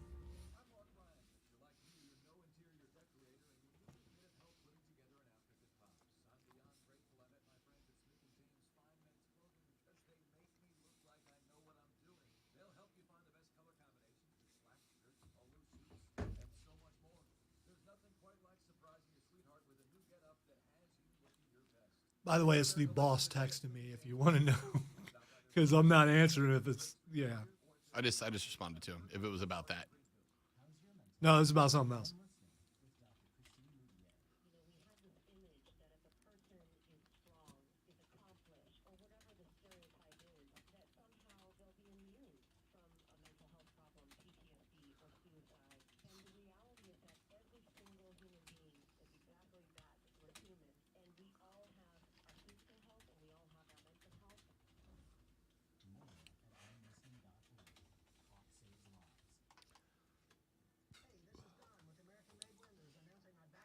So say, I think there's a promo.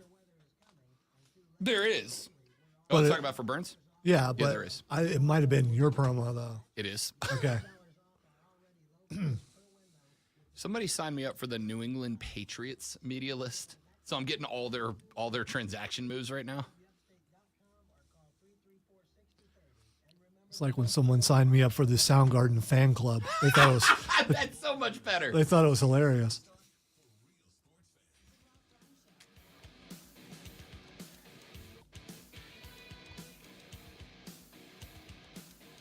The Rob Brown Show back on your radio. It is the Fan Upstate. Rob Lonzo and you, 844 fan phone. 844-326-3663 is the phone number. Want to remind you that coming up on Friday night, ladies and gentlemen, week 1 or 0, I don't know which one you prefer to call it, but week 0/1 of the South Carolina high school football season is here. You need to get this right. So is it week 0 or is it? See, here's the thing. I don't accept week 0. No one does. I don't accept week 0. No so one it's does. week 1 to me. Anyone who's been, but you don't want to confuse people. So it actually is week 0. No one around here ever. What is a week 0, though? Yeah, this has been contemplated. This has been debated. No one knows why they do that and why they continue. Just call it week 1 because it's week 1. They call it week 0 because not every team plays.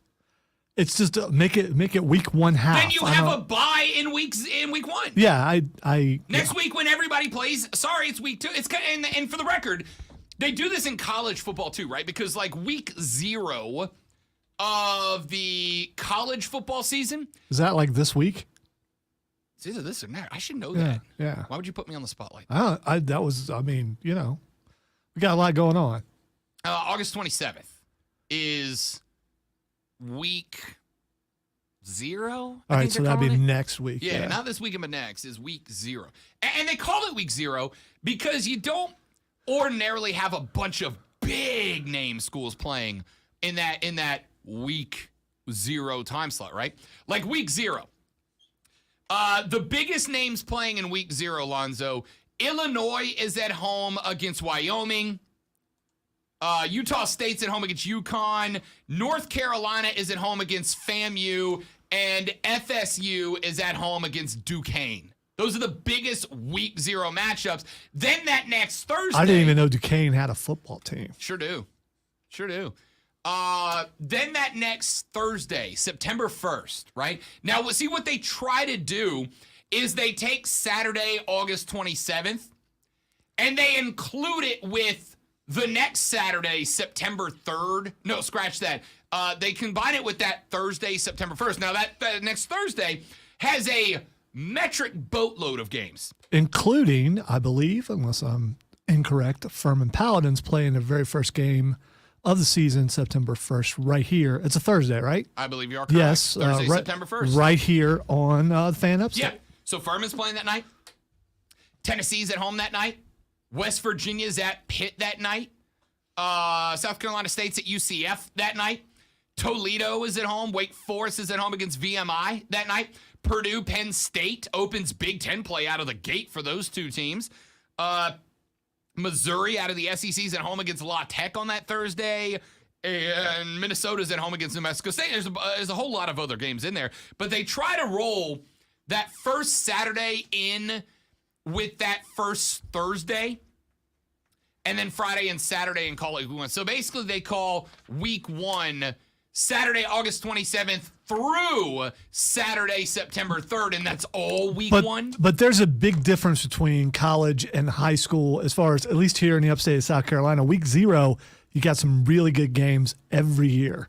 Usually teams that, from out of state coming into play or something like that. So you got some really good games, including the very first game for Burns. Yeah, which is going to be this Friday night at home against Brooklyn Casey High School. The gentleman that will be on the play-by-play call right here on the Fan Upstate is not only very, very talented, but handsome as hell. So anyway, tune in on Friday night to find out just who that might be. Brand new broadcast, brand new everything. Cannot wait to hear it. Yeah, going to be very, very good. As a matter of fact, this afternoon, Lonzo, at 4 p.m., I will be at Burns High School to watch practice. I'll be talking to Coach Shaw. I'll be talking to some of the players. And tomorrow on the Fan Upstate, I will have a Burns High School season preview that will be going up. And I'm looking forward to that. One of the scariest parts of my career ever when I've had to talk in public was talking at a Burns award ceremony. Because those people expect greatness. No, dude. There were so many people there. It was. I'm looking out, going, "Oh my gosh!" And we were giving out an award from the station for the best player. Man, it was scary. That's the people love their Burns football. Oh no, I'm excited about it. Trust me, I feel the pressure, my guy. I feel the pressure. No, you don't. Not yet. Not yet. So anyway, the whole week zero I don't like it. Now, you know what college football does, and I get it. And technically, not technically, I accept this, Lonzo. They got games Saturday, August 27th, and Friday, September 2nd, or excuse me, Thursday, September 1st, Friday, September 2nd, Saturday, September 3rd. And then I think there's even, I think there's, in fact, I know there is, Sunday, September 4th is FSU at LSU in the Superdome in Louisiana, right? And that's kind of interesting. And then Monday, September 5th, Clemson's at Georgia Tech to open up ACC play on a Monday night, y'all. So. Isn't that a holiday? Isn't that why? That's in Atlanta, by the way. I believe that's, is it Memorial Day? Am I off that day? Is that Memorial Day? Yeah, it usually is. First week of football. You're right. It usually is. So. Am I off that day? I think what we do with, here's the problem. With college football, right? Like that's all considered week one.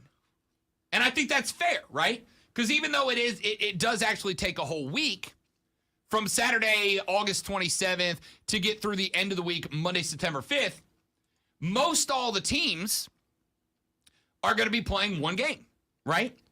But then that kind of creates an interesting dilemma here because you've got FSU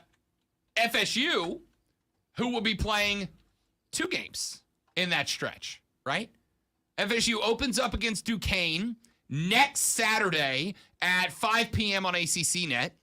And then that next Sunday, FSU plays game number 2 against LSU, but that's all considered week 1.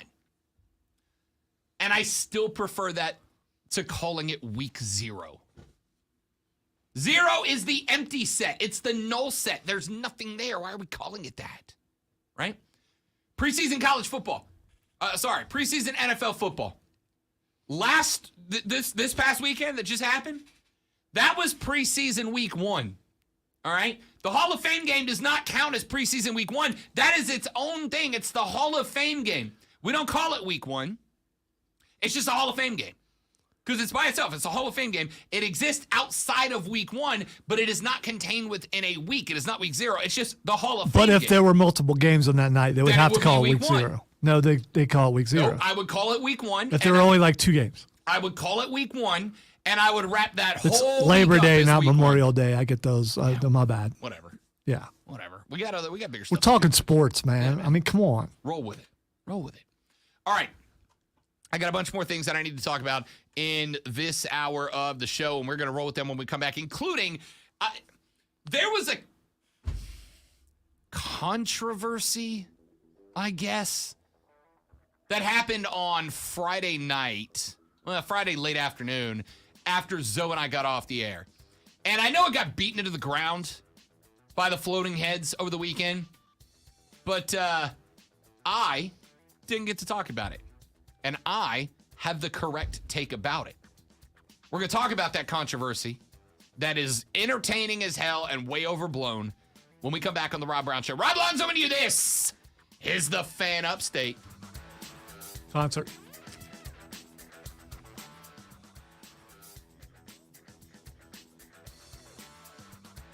Ladies and gentlemen, we are just a couple of weeks away from an event that you are going to want to make sure you're at. It is Friday night. It is August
It's cool. It's cool, Josh. I always get those confused as far as the dates when they are. And I should know it's Labor Day because it's always when school goes back in. And you know why I've forgotten so much because my kids are grown now. Although my granddaughter starts school tomorrow. Speaking of the kids, Because I'm old. right? Speaking of the kids being back in school, I was playing Call of Duty with some buddies on last Thursday night. And one of them just starts screaming. He's like, they won't shut the hell up. I'm like, who are you yelling at, dude? It's 8:15, 8:30. And he goes, there's like 4 kids who live next door to me, and they're all out in the yard, and they're just screaming. He's like, don't you have to go to school tomorrow? Go to bed. And I was like, is 8:15 get off my lawn territory, or is it fair to expect that the kids in the neighborhood won't be outside screaming at 8:15? Well, it depends on the noise ordinance in your city, town, whatever, or if you live in a place where there's an HOA. I mean, there's a lot of factors in there. And it's still daylight at 8 o'clock, Yeah. so that's definitely get off my lawn stuff. Yeah, for sure. Daggone kids interrupting my video game. Wasn't like he was on an important business call or something. Or was he using it as an excuse for playing poorly? No, he was just annoyed by it because he's like, I can hear them over my headset that I'm listening to the game through. And in fairness, that's pretty loud. It is.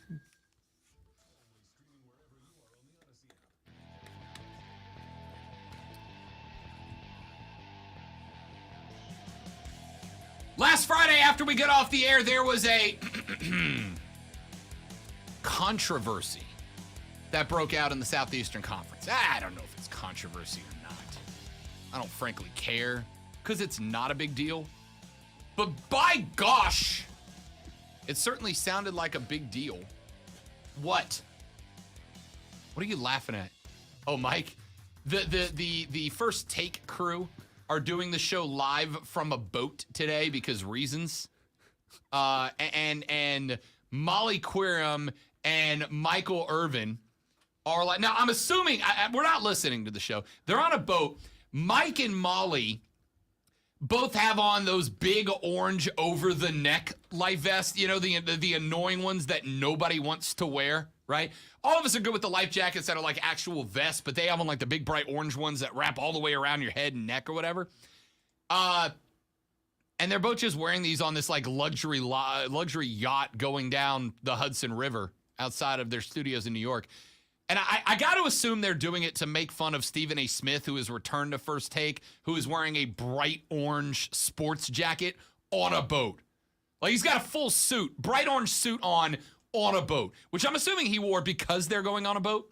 But it's like, why you're on a boat? Why are you wearing a full orange suit? And both of them have now officially donned the orange life vest. And Mike Irvin looks ridiculous, and I love it. I'm here for it. All right, let me get this, I don't know, I guess controversy in. John Calipari at the University of Kentucky sent out a I don't know if it was a tweet or what, because like I said, I don't really care. I guess it was a quote. John Calipari was interviewed by The Athletic sports magazine, and Calipari said that he wants Kentucky to like continue to invest in the basketball program and get them some new facilities and whatnot for 2 reasons. Number one, because A, every D1 coach wants new facilities. And B, he said that Kentucky is a basketball school. It is. Right. It always has been. And I think the majority of us know that, right? We know that. That being said, you've got to acknowledge that Mark Stoops is doing a pretty damn good job at Tennessee as the football coach, right? Like a really good job. At Kentucky. At Kentucky. Doing a really good job at Kentucky as the football coach, which, by the way, is ranked in the top 25 preseason. South Carolina's not that yet. Kentucky is. Anyway, Stoops took offense because Calipari said, Quote, this is a basketball school. It's always been that. Alabama is a football school. So is Georgia. I mean, they are. No disrespect to our football team. I hope they win 10 games and go to bowls. But at the end of the day, that makes my job easier, and it makes the job of all of us easier. But this is a basketball school, and so we need to keep moving in that direction and keep doing what we're doing, right? Texter says he's not doing that good of a job. You don't even know where he's coaching. I'm literally doing a story about Kentucky. It was a brain fart. Yeah, I tried to I get know. in there as fast as I know. could, but you know. I literally said Kentucky 6 times. I just brain farted, all right? I'm not perfect. I'm close, but I'm not perfect. Anyway. And everybody came after Stoops. Like, of course it's a basketball school, you big dummy. Yes, he knows that. He knows that. But he's got to try to beat that narrative, guys. He's got to try to end the narrative that Kentucky's a basketball school, because here's the thing. Stoops has Kentucky at the highest point it's ever been in football. They are a preseason top 25 team. They're pretty good. They're not Georgia, they're not Bama, but they're pretty good, right? You know what a really good way to get a good football recruit to not come play for your school is? To tell them that your school cares about something else first, right? If you got a 4 or 5 star kid coming out of Kentucky and you're trying to keep that kid at home, now granted, if he's coming out of Kentucky, he already knows Kentucky's a basketball school. But you know what you can't have? You can't have the school going, yeah, football's an afterthought if you want that kid to play, football. Because just like John Cow wants Kentucky to put all its resources into basketball, that football player wants to know that if he's going to come play for the Wildcats are going to invest in football. He wants to know that Kentucky cares about football. So, of course, Stoops is, even though we all know it's a basketball school, that Kentucky's on the map because of basketball. We're not dumb, we know that. But Stoops wants these football players who he's trying to get to take all right, Kentucky used to suck, then they were okay, now they're a preseason top 25. How do we get to that next step where we're a preseason top 10? How do we get to the next step where we're an SEC contender, right? And the answer is you got to get football players who want to play football there. But if you tell a football player, hey, we'd love for you to come to this school, but we're a basketball school. Our resources go to basketball, not football. And that same kid's getting recruited by Alabama, who built a barber shop into their 18th new recruiting facility in 18 years. Or Georgia, who is in the process of building yet another multi-million-dollar football facility. Or Florida, right? Where the hell do you think he's going to go? Is he going to go to the school that tells you, yeah, you're the second most important program, right? You're going to get whatever's left after John Calipari gets what he wants? Or is he going to go to the school that goes, no, we're a football school. Our primary resources go to football, and whatever's left over for basketball, they get after that, right? And you can be successful at both. Alabama's been real good at both the last couple of years.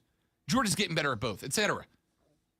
The point is, John Cal's doing what's best for basketball, and Stoops is going, you are hurting me by doing that. You are hurting the football team's chances at getting better when you go, if you come to this school, the resources go to basketball, football second rate. You're hurting me. If I'm the AD, their asses are both in a chair in my office, and I'm going, guys, you lift each other up. We know, John Cal, we're a basketball school, but we are going to act as if we are an elite athletic school all over the place so that we can get every kid in here, not just the best basketball players. That's how it works. I don't know if it'll work, but that's how it works. It's a dumb thing to be upset about. Kevin wants to talk a little football with us. Kevin, welcome in, buddy. I got a couple of minutes for you, big guy. What's happening, man? Real quick. Now that I know that you're going to be part of Burns football, I get to meet you like the second. Well, we already in week 0, so I guess we'll start at 0.1 and 0.2 and all that. It's week 0.5. I love it. Right.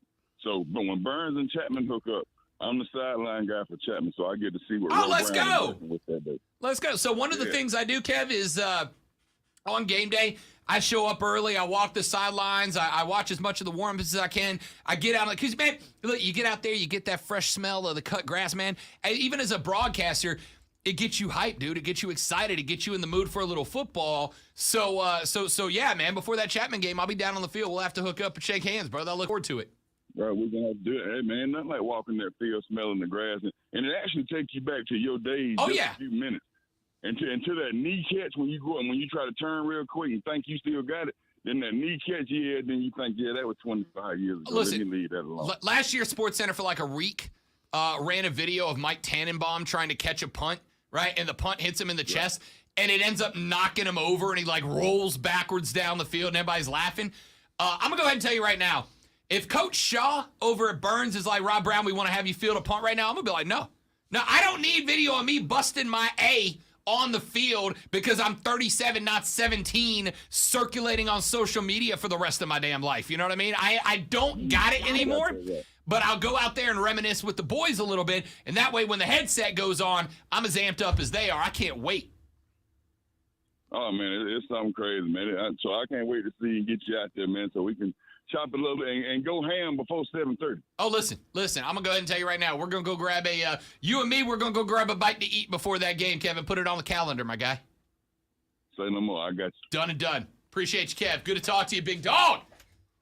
Going ham at 9 a.m., courtesy of Kev. Looking forward to that. Yeah, Friday night, Brooklyn Casey comes to Burns. Going to be on the call for the first time. Can't wait, man. Going out to practice today at 4 o'clock to go eyes on with the squad. It's going to be a good time, man. It's going to be a good time. All right. That is already 2 hours in the books. My goodness, how time flies when you're having fun. We got 1 hour left. We got a couple of things we need to knock out. All right. The Live Tour PGA Tour debate got a little heated last week, and there was some stuff that happened this weekend I want to get into very quickly. We'll talk about that. Let's talk about the Panthers preseason game, the stuff we haven't gotten to yet, and the most intriguing thing for Clemson football this year. There's one position that I think carries this team if they're going to be a bowl eligible team this year. Playoff eligible, not bowl. They'll be bowl eligible. You know what the hell I mean. Lonzo's looking at me like, dude, hurry up and say the out. The Rob Brown Show's on your radio. It's the Fan Upstate.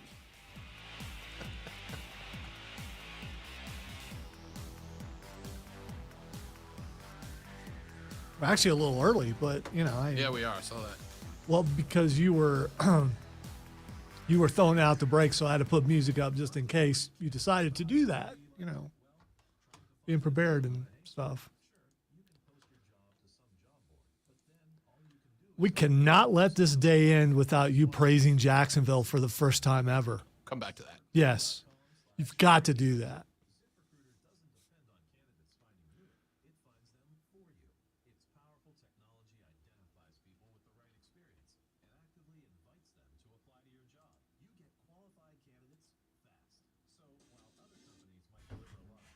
I also blame AEW for that.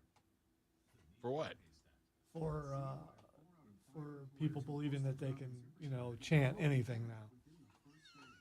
Dude, there have been people chanting terrible things at football games. Here's the thing. I was going to pull the audio. Yeah, but you can't really. But it would have just been, you sick beep over and over. And I'm like, I don't know if that works or not. Yeah, it's not.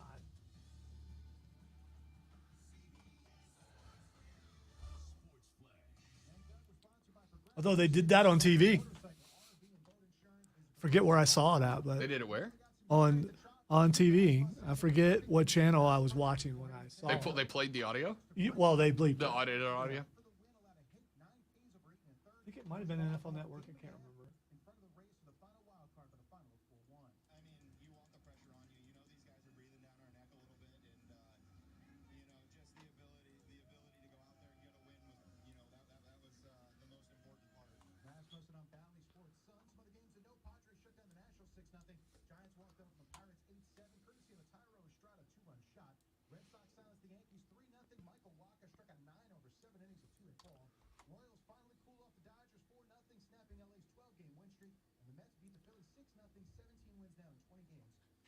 Are we still coming back at the 59-50 mark or whatever? Like normal? Or are we going to come back early? That's fine either way. No, we'll come back when we're supposed to. Wasn't that early? Just a little bit.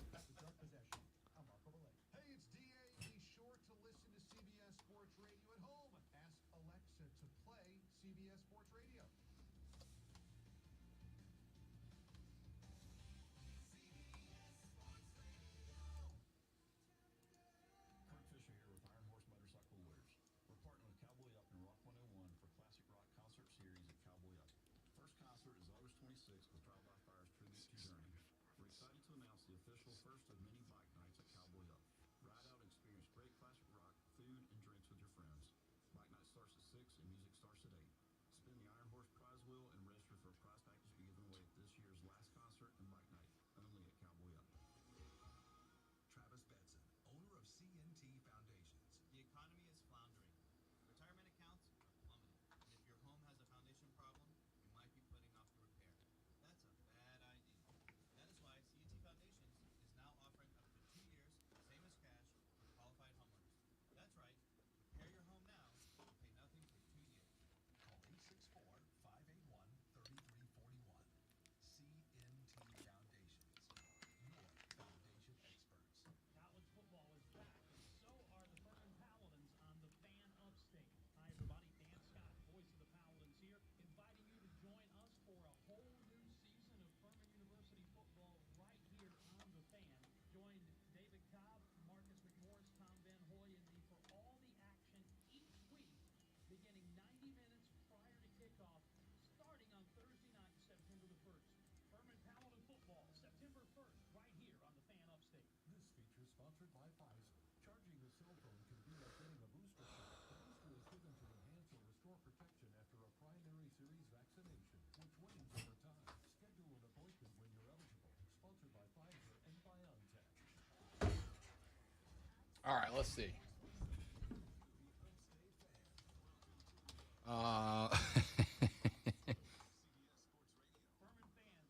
Wait, Skrilla is telling me it's pronounced Case.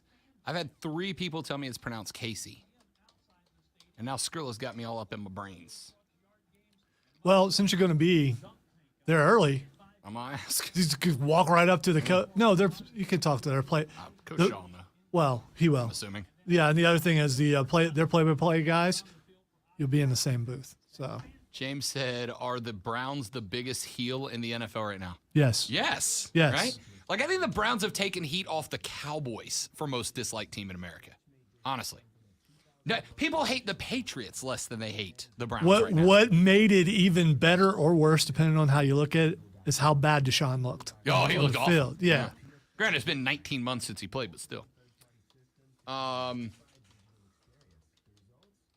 Wow, did Rob just whatever Memorial Day? He hates our servicemen and women. Keegan, you are the worst best friend I've ever had. Yeah, don't blame that on him. That was my fault. I said it wrong in the first place. Trey said, are you guys going to pick up Madden? I am because of the cover. Honestly, the cover's art. I love the cover of John Madden. I stopped playing Madden a long time ago. I usually buy Madden at most every other year. I didn't buy it last year, so it's a good year to re-up. It's a good year to re-up.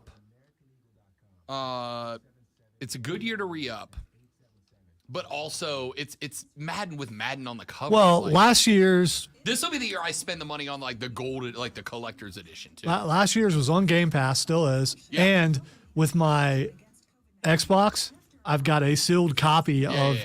and I think it's got Brady on it. I was gonna say. So of course I'm not going to open it. It made me so happy that the year Mahomes gets on the cover, they're like, "Yeah, let's stick Brady on there too."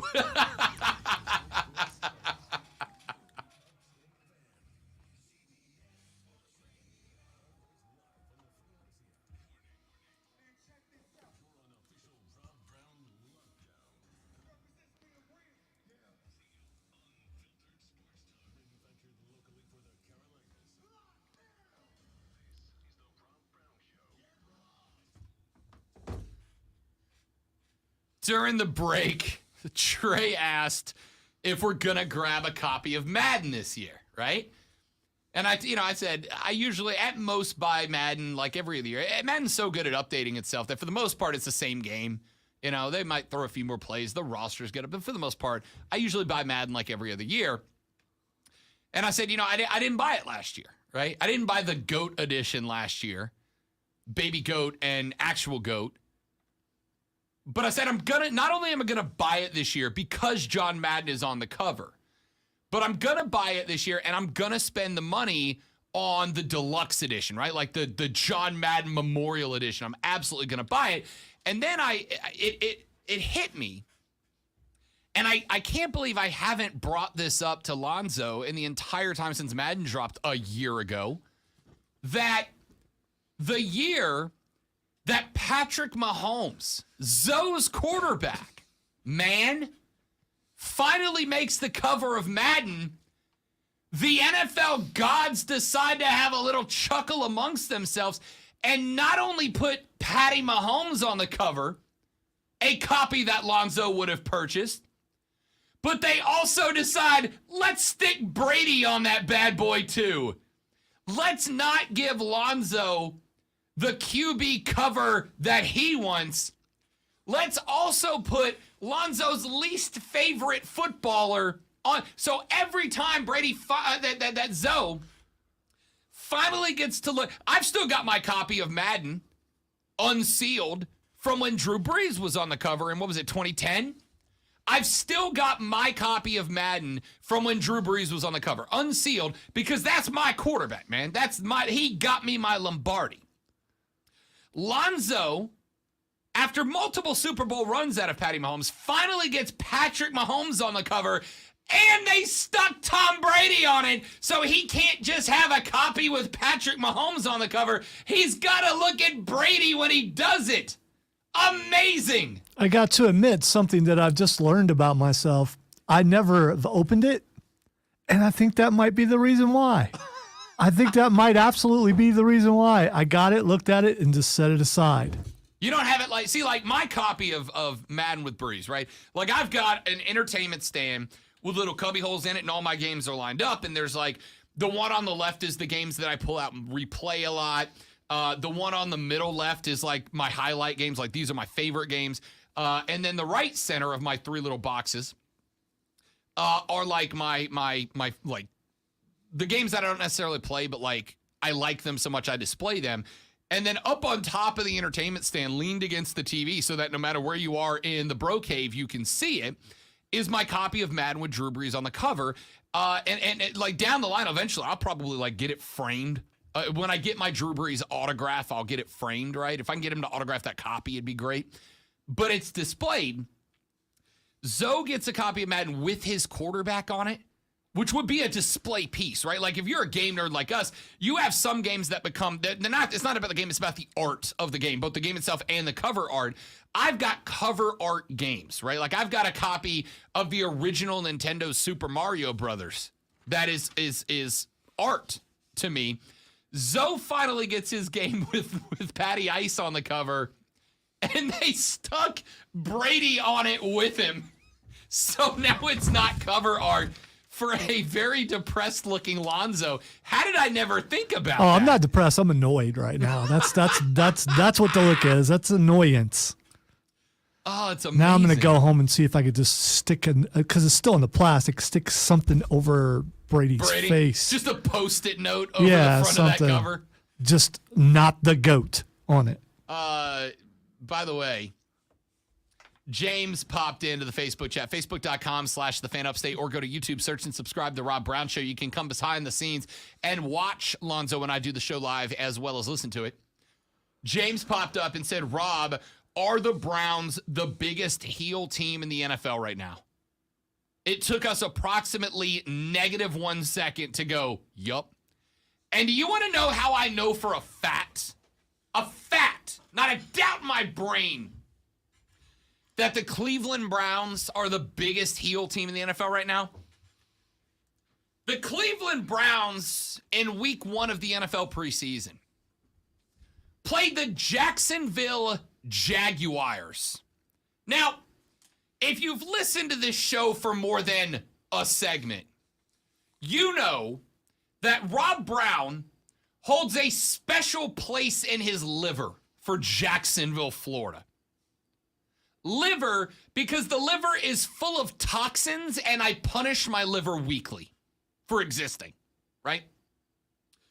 I hold a special place in my liver for the Jacksonville Jags fans. And I do so because Jacksonville, as a city and a football team, suck. I am mad at Jacksonville as a city for all the reasons. It's a terrible place. One of my favorite things ever. Last year, I think you might remember this, Lonzo. We had Mark Shelley, the voice of the Swamp Rabbits, when we were doing our weekly Rabbit segments last year during the season. The Swamp Rabbits went down to Jacksonville to play the Icemen in Jayville. Yeah. And Shelly was coming on the show. And usually our guest will call towards the end of the segment before they come on. Shelly always does it. Well, for whatever reason, we happen to be doing a segment. About how terrible Jacksonville is, both as a team and a place. Yeah? Gee, I don't know why we'd be doing a segment on that. I do one a week, and they deserve every ounce of hate that I can deliver. So we were talking about how much they suck, and we get Shelly on, and Shelly's like, Rob, I got to tell you, I'm on the water. I'm overlooking the river, the St. Johns River here in Jacksonville, and I just wonder if all the hate you have for Jacksonville is warranted or not. And I was like, Shelly, baby, when'd you get there? And he goes, last night, late. I said, cool, man. Call me when you get back. And Shelly calls me when he gets back from Jacksonville. He's like, you're right, that city sucks. I'm like, yeah, I know. It's awful. The city itself, there's nothing to do, right? If you go to downtown Jacksonville, there's nothing. In fact, there used to be one thing. They used to have a place called the Riverwalk that was along St. John's, and it was basically like a shopping area. Had restaurants and bars and arcades and everything that ran up and down the river. And then, because Jacksonville can't have nice things, somebody shot it up and they closed the whole thing down. They destroyed it. It doesn't exist anymore. There's nothing in downtown. If you want to enjoy Jacksonville, the only place to do it is Jacksonville Beach. And do you know what other state in the South has a beach better than Jack's Beach? All of them. Florida does. Alabama does. Orange Beach, I've been to it. South Carolina, I would put Dirty Myrtle ahead of Jacksonville Beach. All right? It's a bad beach. It's an ugly beach. And there's like 3 bars on Jack's Beach. And it's the best Jacksonville's got. They suck. Then I lived in Jacksonville for 8 months. I hated it. Hated it. The people suck. The city sucks. There's nothing there. And then, because I was very briefly working for the station that is the flagship for Jacksonville Jaguars football, I was going to games. The fans are terrible. Couldn't stand them, right? The tailgates were a joke. The fans are gross. And they don't support the team. Well, the Cleveland Browns are such ultra mega heels that they played the Jaguars in Jacksonville this weekend. And I wanted to high five Jacksonville Jaguars fans. The Browns started Deshaun Watson in this game. And they did it strategically speaking, right? They know Deshaun's getting a minimum of 6 games. I'm telling you now, it's going to be a minimum of 8. And I think closer to 10 or more. And when Deshaun came out for his first snap, Jags fans started chanting at him. And their chants were not FCC friendly. The first chant they broke out was, "You sick bleep," and dropped the F-bomb on Deshaun. And they went on this chant for like an entire drive, right? We've all been to games. You know that for the most part, Zoe, a chant may last up to a play starts, maybe through 2 or 3 plays, right? Because after a while, the chant just kind of wears itself out and it's on to something new. Jags fans chanted for like a drive, "You sick bleep, you sick bleep," at Deshaun. Over and over and over and over. Then, when he came out for his second drive, they started chanting at him once again, loudly enough to be picked up on television cameras. "No means no. No means no." Over and over and over again.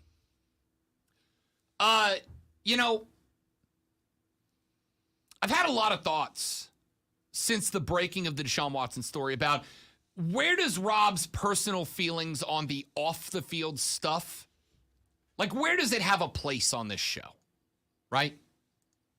And do those feelings remain philosophically in sync with how I've talked about other situations? And my answer is, where does it have a personal place on the show?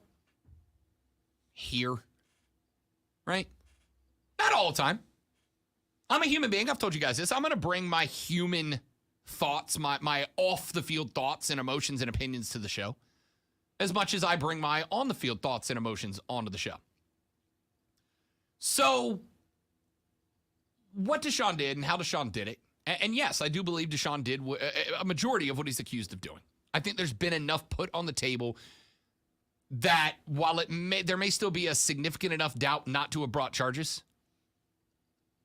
there was a significant enough doubt that Deshaun, who said, I won't settle, has settled all but one of those lawsuits. Okay? Now, I've also told you, keep in mind that settling civil suits is frequently done because the cost of going through the suit is higher than the cost of just settling it, being done, and moving on, right?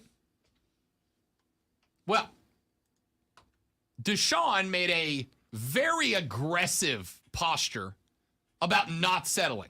You know, I didn't do anything wrong, so I'm not going to settle. Well, he's now settled 23 of the 24 suits. And you can make the argument that Deshaun did that because as long as those suits were hovering around him, the NFL would have a better reason to suspend him, possibly without pay, right? So the argument can and has been made that Deshaun didn't settle because Deshaun thinks he did something wrong and is going to get caught or is going to lose the civil courts cases in court. But because Deshaun just is trying to give the NFL fewer reasons to elongate the suspension. I don't buy that. Okay? I don't. I think Deshaun did at least some of what he's accused of. Before the preseason game, Deshaun did an interview with a Browns beat reporter where she said, you know, Deshaun, there's a lot of discussion about you and the suspension and how it impacts female fans of the National Football League. Yeah? And Deshaun, in his, to me, half-hearted, weak-ass apology, Deshaun didn't go, you know what, I'm not going to apologize because I got nothing to apologize for. I didn't do anything wrong. Deshaun didn't say, you know, despite the fact that I don't believe I acted inappropriately, I apologize to any women that I have hurt. Deshaun was like, yeah, I'd like to apologize to every woman that you know what I mean? Like, it was the most basic scripted PR. I just want to be done with this. I'm not really sorry. I'm just sorry I got caught apology of all time. Right? Like Mike Vick in his apologies post dogfighting ring had better apologies than what Deshaun offered. It just did.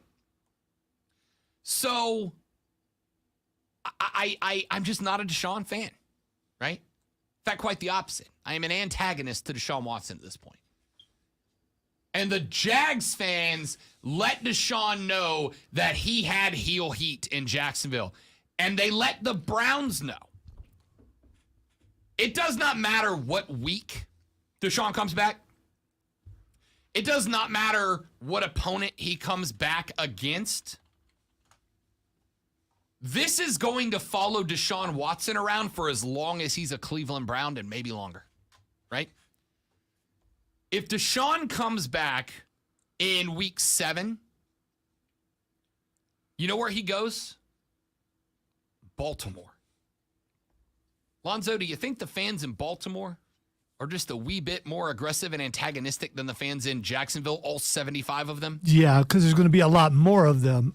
My biggest question in this whole thing is going to get the same thing at home in Cleveland. If he gets a 6-game suspension, by the way, he starts back at home, but against Patriot fans.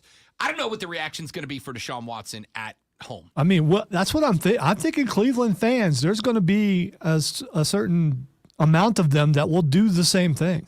I don't know, because I think if you feel strongly enough that you would aggressively attack your own quarterback, I doubt you bought tickets. Oh, As yeah, long you as he's at did. Yeah, quarterback, you did. right? It's Cleveland, man. Maybe. It's Cleveland. Maybe.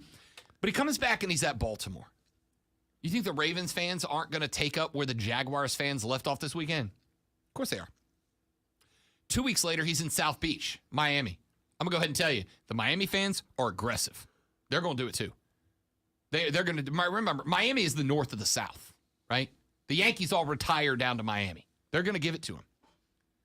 Then he goes to Buffalo, New York to play the Bills. A fan base that is already bat boat insane. That D3 themselves through tables for fun. You think they're not going to give it to Deshaun? He may not hear that as much because it's probably going to be like 5 feet of snow and sound doesn't travel well. Oh, the Buffalo's fans, they'll be well lubricated for that game. Okay? They will. Then, on December 4th, you know where the Browns play next? At Houston. At Houston. The Texans fans are not going to do like the Nationals fans did when Juan Soto came back last weekend and give him a nice, polite standing ovation. Thanks for all you did when you were here, clap. I suspect the Houston fans are going to give it to the guy who blew it all up. Then the Browns go to their rivals, the Bengals. After that, the Bengals. Bengals fans are already, again, batboat insane. Lonzo's an OHIO guy. How do you think Deshaun's reception in Cincinnati is going to go? The home of Mox, man. Might be a good time to head back home and go see a game. Might stay on the bus for that one, Deshaun. Then they wrap it up at Washington, which, again, like the Jags fans, there won't be but 80 people there, but it's D.C. That place is nasty. Especially by then, because, you know, the ones who do want to be there are like, yeah. And then they wrap it up, Lonzo, in a game that, frankly, might be must-see TV. Browns at Steelers to end the season. Pittsburgh fans. The only fans nastier than Pittsburgh fans are Philly fans. Right?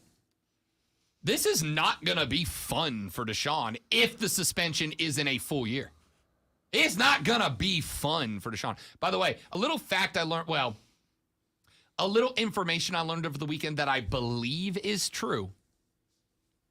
If Deshaun catches a full 1 year suspension, Lonzo, his salary for this year does not count as structured. You remember how the Browns signed him to make $1 million this year so that he could keep most of the money that he would lose by being suspended?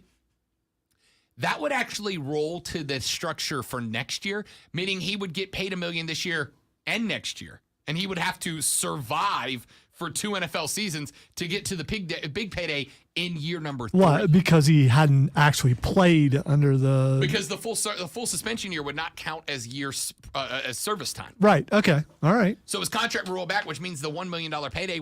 The Browns made that with the assumption he would play some games this year. If he gets the full year suspension, that $1 million goes to next year. So not only is Deshaun going to be the most targeted heel in the NFL, not only are the Browns going to get it from opposing fans every time they're on the road, even when Deshaun's not out there, all right?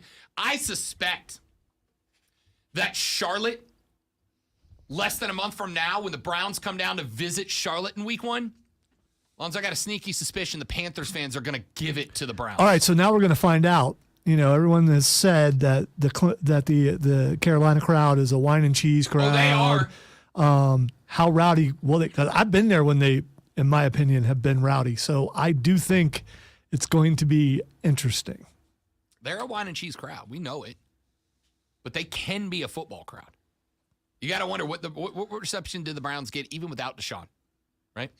Because you got that twofold. Not only do you have signing Deshaun, you have the signing Deshaun and a flat-out disrespect of Baker Mayfield. So now you're bringing in the team that axed and disrespected the guy that's my quarterback, man, as T.O. said. I got to suspect that the Panthers fans are going to give it to them. The Browns come to Atlanta this year, right? They're in the ATL. The dirty. ATL fans are going to give it to them. It's going to be hilarious. It's going to be hilarious. So to answer your question, James, yes, they are the biggest heel in the NFL, and they are going to be catching, I was going to say catching strays. They won't be strays. They will be directed shots at Cleveland. Ain't no doubt about it. Ain't no doubt about it. Jacksonville fans went. Lonzo, you said I blame AE Dub fans for Jacksonville fans with a vulgar chant. No. This is like GC Dub. This is like EC Dub in its Heyman days levels of vulgar. And if there's a team that's earned it in the last few years, it's the Cleveland Browns. And it's just the preseason. So, It's the so the people are getting their chance together, trying to figure out what works. And That was a Jacksonville preseason fan. There's NFL regular season fans. Then there's NFL preseason crowds. And just slightly below that on the impressive rankings is Jacksonville regular season fans. Then there's Jacksonville preseason games. I am curious, maybe that there was some sort of vacation deal for people coming down from Ohio, that in order to get the deal that they'd have to go to a Jacksonville game, and those were the guys that were chanting. Maybe. But he caught it. James says, it's a shame the Browns-Eagles game is in Cleveland. Deshaun in Philly would be hysterical. Hilarious, frankly. Hilarious. All right, let's take a break. Come back here in just a minute. We'll take a look at the rest of the NFL's preseason. What lessons did we learn around the league? And next segment, what is the most intriguing aspect of this season for Clemson? It is not DJ Uiagalelei. It is not the wide receiver core. So what is the most intriguing thing about Clemson's program this year? I got one position group. It's not going to shock you, but I think the takeaway is very interesting. I'll give that to you when we come back. Rob Alonso and you, this is the Rob Brown Show. This is the Fan Upstate. Brisbane.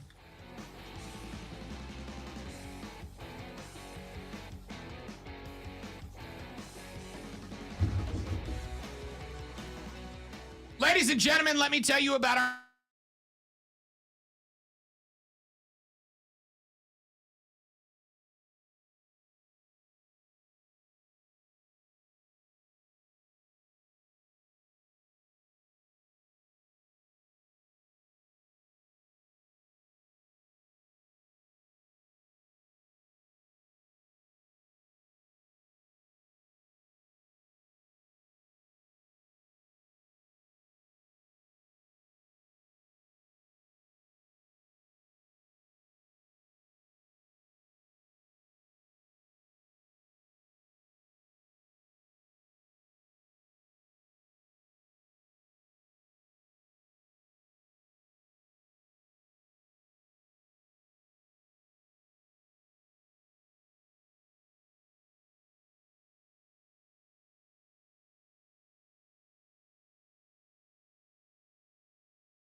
you see what I sent you, or was that what you were laughing at? Yeah, that's what I was laughing at. Okay.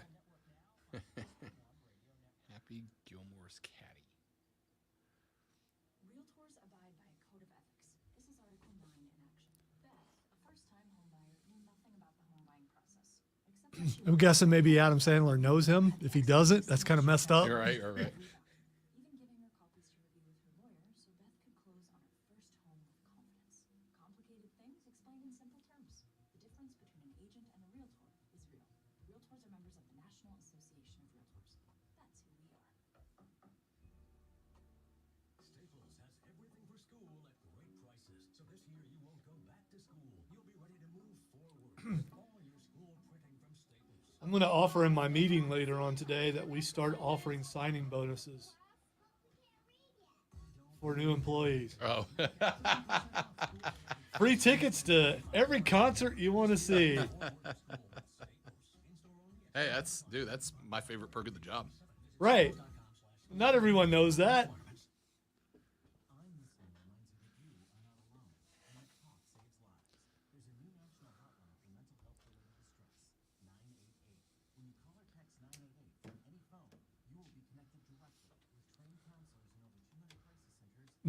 Diesel was telling me that he didn't think the seats were usually that great. I was like, the wrestling seats are excellent. Just depends on what it is. I don't think we've ever gotten bad wrestling seats. No, we really haven't. Although one shows that I've gone to. So.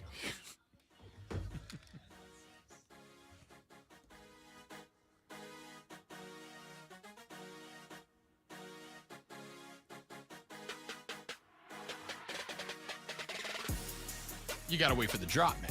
That's radio rule number 7. Wait for the drop. Ladies and gentlemen, the Rob Brown Show back on your radio. Steaming through the third and final hour of the show. Be a part of the program, 844-FAN-PHONE, 844-FANFONE, 844-FAN-PHONE. It's Preferred Home Services text line. I almost forgot what I was going to say next. Preferred Home Services text line, 71307, 71307. Start your text with FAN, F-A-N. We will read them on the air. We were talking about the Kentucky coaches in the most definitely not controversial controversy in recent memory. I told you, John Cal's going to do all he can to get as much as he can for the basketball program, whereas Stoops is going to do all he can to get as much as he can for the football program. And by John Cal actively disregarding the football team and saying they are second rate on campus, it hurts the football program, right? You know, we all know it's true, but it does. To that end, I have a question. So how many colleges out there are not known for just one sport? I think most colleges, you're either a football or a basketball school, aren't you? That's interesting because a texter sent in this text, says, Rob, gun to the head, is Michigan a football school or a basketball school? And my answer is, that's a football school, right? They pack 100K into that stadium regularly. That's a football school. Even when the football team's not as good as the basketball team, that's a football school. That being said, you know what else that's proof of? It is excellent evidence that you don't have to be one or the other. It is excellent evidence that those two sports can and should, frankly, coexist. Remember, at one point, the Florida Gators became the first school to be the active holders of both the football and basketball national championships at the same time. You don't have to be one or the other, right? And in the SEC even, you don't have to be one or the other. Again, Alabama hasn't won a natty yet, but Alabama's under Oates has had about a 3-year run. I don't know if you guys know this about the Alabama football team, but it's a pretty good program. And their basketball team has been a Final Four threat 2 out of the last 3 years. You can be both. Georgia is getting better by the year. There are some other schools that bounce back and forth. If FSU's football program would hold up its end of the bargain, Leonard Hamilton has put a couple of FSU squads on the table, including what I genuinely think was a Final Four caliber team the year that COVID bumped in. Remember, they had, 3 NBA lottery picks on that team, or NBA first-round picks on that team, including a pair of lottery picks, right?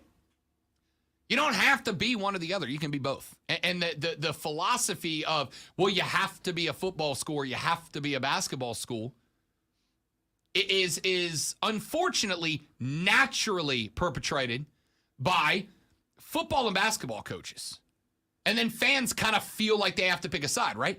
If John Cal and Mark Stoops are both actively saying, oh, we're a basketball school. No, we're not. We're a football school. We're about that. The fans are going to feel like they have to pick a side, even if it's not necessarily the truth. Now, the solution there is obviously for both of those coaches to get on the same page and promote Kentucky athletics as a whole, which is what they should do. The problem with that is your program, to some degree, your program can only be good as the resources it has allow it to be. You'll have a jump up every now and then, right? You'll have a jump up every now and then where a team that maybe isn't the most resourceful program has a great year. But the teams that are, I want you to think about the teams that are dynasties right now. Alabama, Georgia, Ohio State, Clemson. These are teams that are football teams, and the resources go into the football program, and it's evident to see that. And so, you kind of get to make a pick, which is why when radio broadcasters, I don't do that. I'm not saying I'm better than it. I'm not, but it's just not my style of radio. But a lot of broadcasters like to offer those sports hypothetical questions as a way to generate phone calls, right? And one of the ones you hear all the time is this. Lonzo, if I offered you the opportunity for your basketball team to make 5 straight Final Fours, or your football team to make a single national championship appearance, which one of those do you choose? You got to pick one.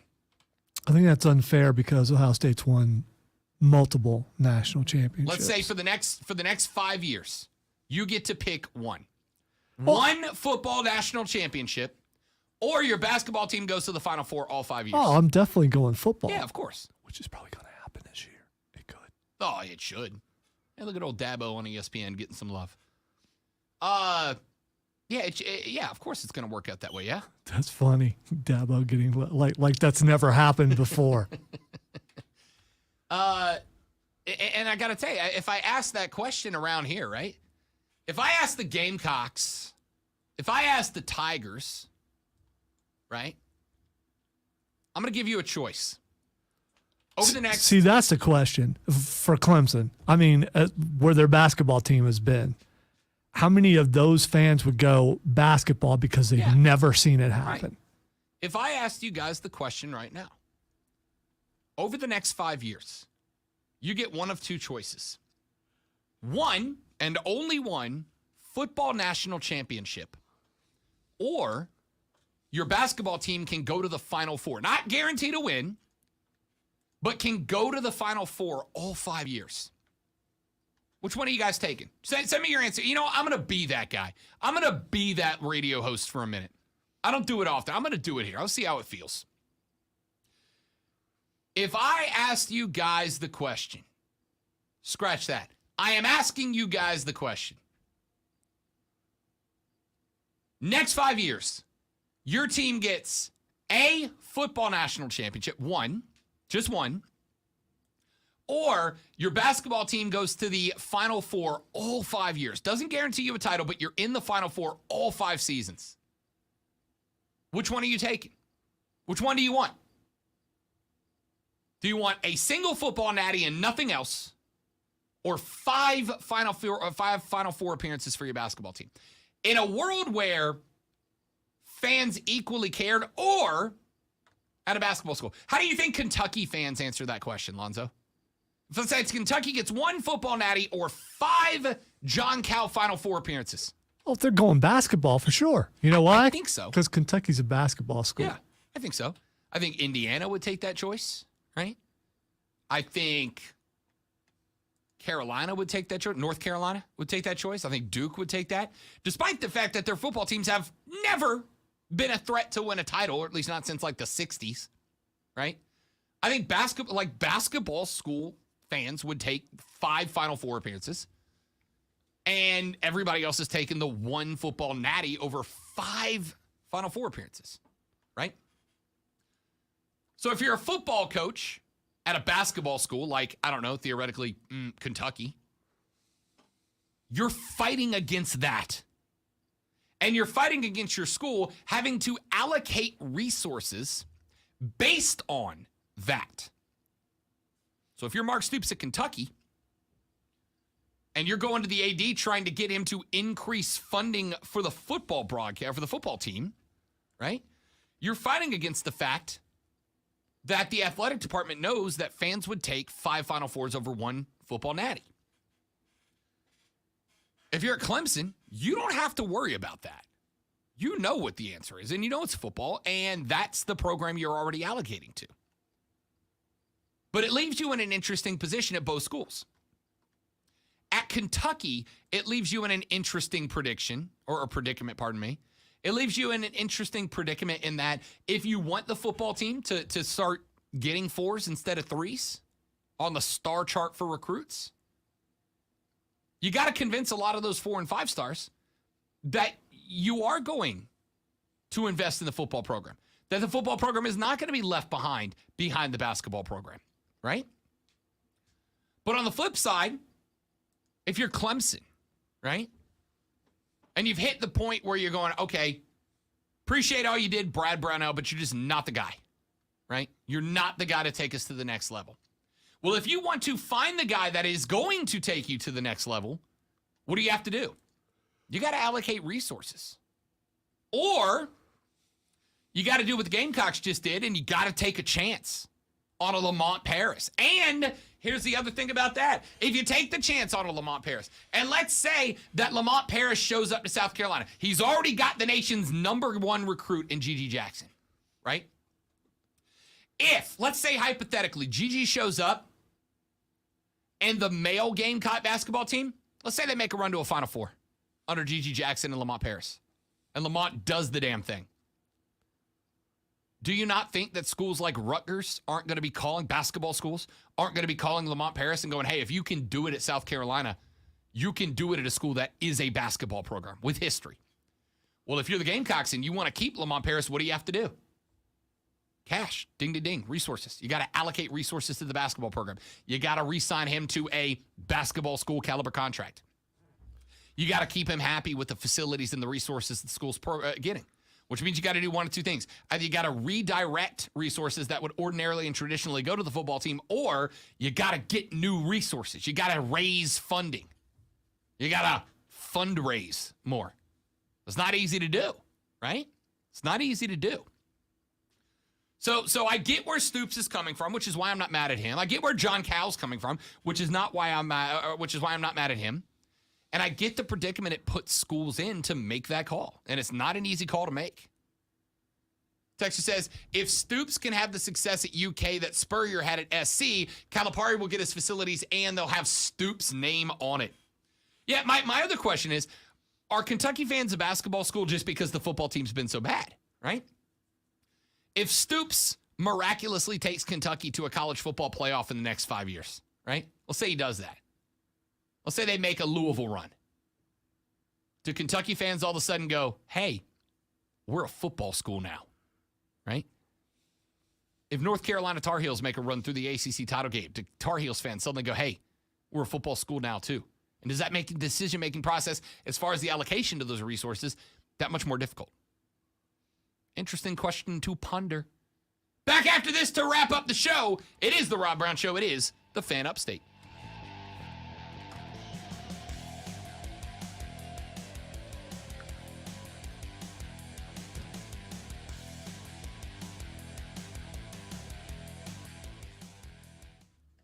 I'm Jason Marks with your sports flash on the Fan Upstate. Michael Harris with a game-time home run, followed by a go-ahead RBI single by William Contreras in the ninth as the Atlanta Braves. Let's say hello to my nephew Lou, who's watching back in Pensacola.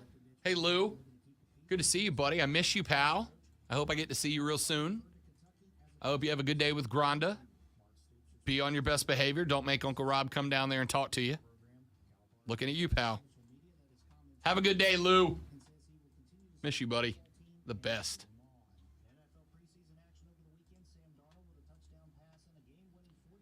James said, did you work at 1010XL? Very briefly, James. Very briefly. I got there. I picked up some game. I basically went back entry level with them for a couple of weeks. And this is the other reason that I hate the Jags. the Jags were so bad when I was in Jacksonville. How bad were they? They were so bad. They were so bad that 1010 had like 3 or 4 of its biggest sponsors basically pull out of their contracts sponsoring the Jags and Jags football. And so they had to let go of all of the part-timers and underlings. And because I basically started back at the bottom at 1010, I was there like a handful of weeks and then I got let go. Which ended my that and the fact that my at the time significant other was not my significant other. That ended my time in Jacksonville. But I got nothing but good things to say about the guys at 1010. They're all Chad Scott and the gang. They're all really good people. I enjoyed my very, very brief time there, but the Jags were just so bad that, they ran out of funding to be able to pay part-timers.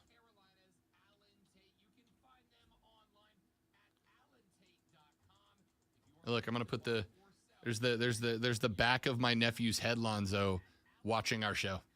Cool. He's our biggest fan. What's on? Oh, it's a Stormtrooper on his shirt. That's the back of a Stormtrooper helmet on his shirt. All right. Rocking the Stormtrooper helmet.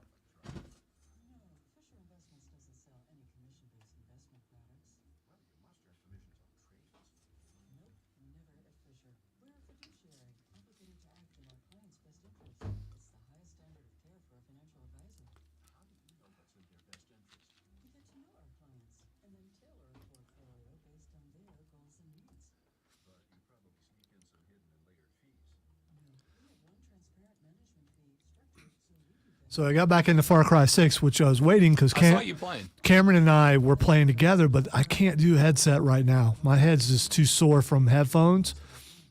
And I've had it for a year and haven't played it. It's like, you know what? I need to play something else right now.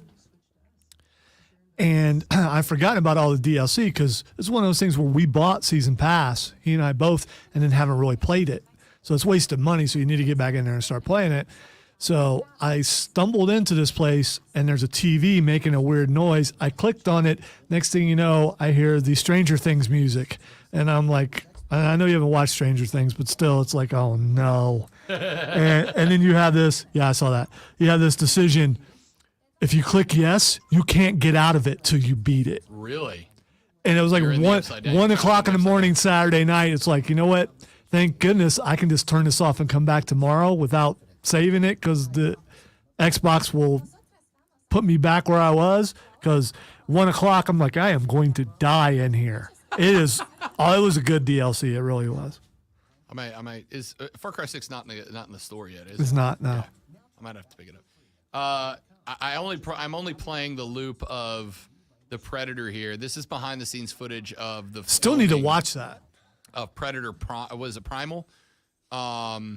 It's not even called Predator. It's just called Primal, right? Yeah, I believe so. I believe that's what whatever it it's is. called. It's on Hulu. So I'm playing this on a loop because I think it is important that Hollywood understands how much Practical effects. practical effects are appreciated. Tell me that of all the CGI monsters we've seen over the years, that this practical Predator monster isn't one of the most horrifying. Like, this is great, right? Think about it. This is a great look. Think about if they bring him out like that and the actor hasn't seen it yet, which Yeah. they do a lot Yeah. just to get the genuine reaction. Yeah. He's also wearing a backpack, but I don't know Well, what I'm that's assuming for. that's probably what houses all the controls for the facial parts, Probably, yeah. right? Because I don't think those aren't the actor's eyes. Like, I'm assuming the actor's pretty much blind in this. Like, stand here, don't move, but just turn and look. And then all the controls to run the face graspers or whatever are probably in that backpack and wired up under the hair. That is a cool looking bad guy, cool looking I monster. wonder, does he not wear the armor in this? Because remember, the first time you saw Predator, he's wearing armor and everything. But and the premise of this is that it's the Predator's first hunt on Earth. So I assume Yeah. the Predators are also. My hypothesis on that is either the Predators are also primal at this point, right? Because this is indigenous peoples America. So I'm assuming Right. the Predators haven't developed all of their tech yet. Although we have seen the heat-seeking vision, so we know they have that. Or Let's say they have to land there yeah, somehow. But or the premise of this is maybe it's like this is this predator's first hunt, right? Like this is your induction.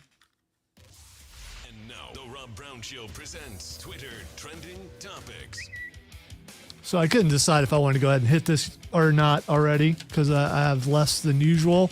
But we were just talking about Predator and practical effects and on the stream. So you need to watch the stream because Rob actually played the Predator on the screen, and it's wicked. It's very wicked. I always feel weird when I see Predator because I'm concerned because in this room I would be a prize.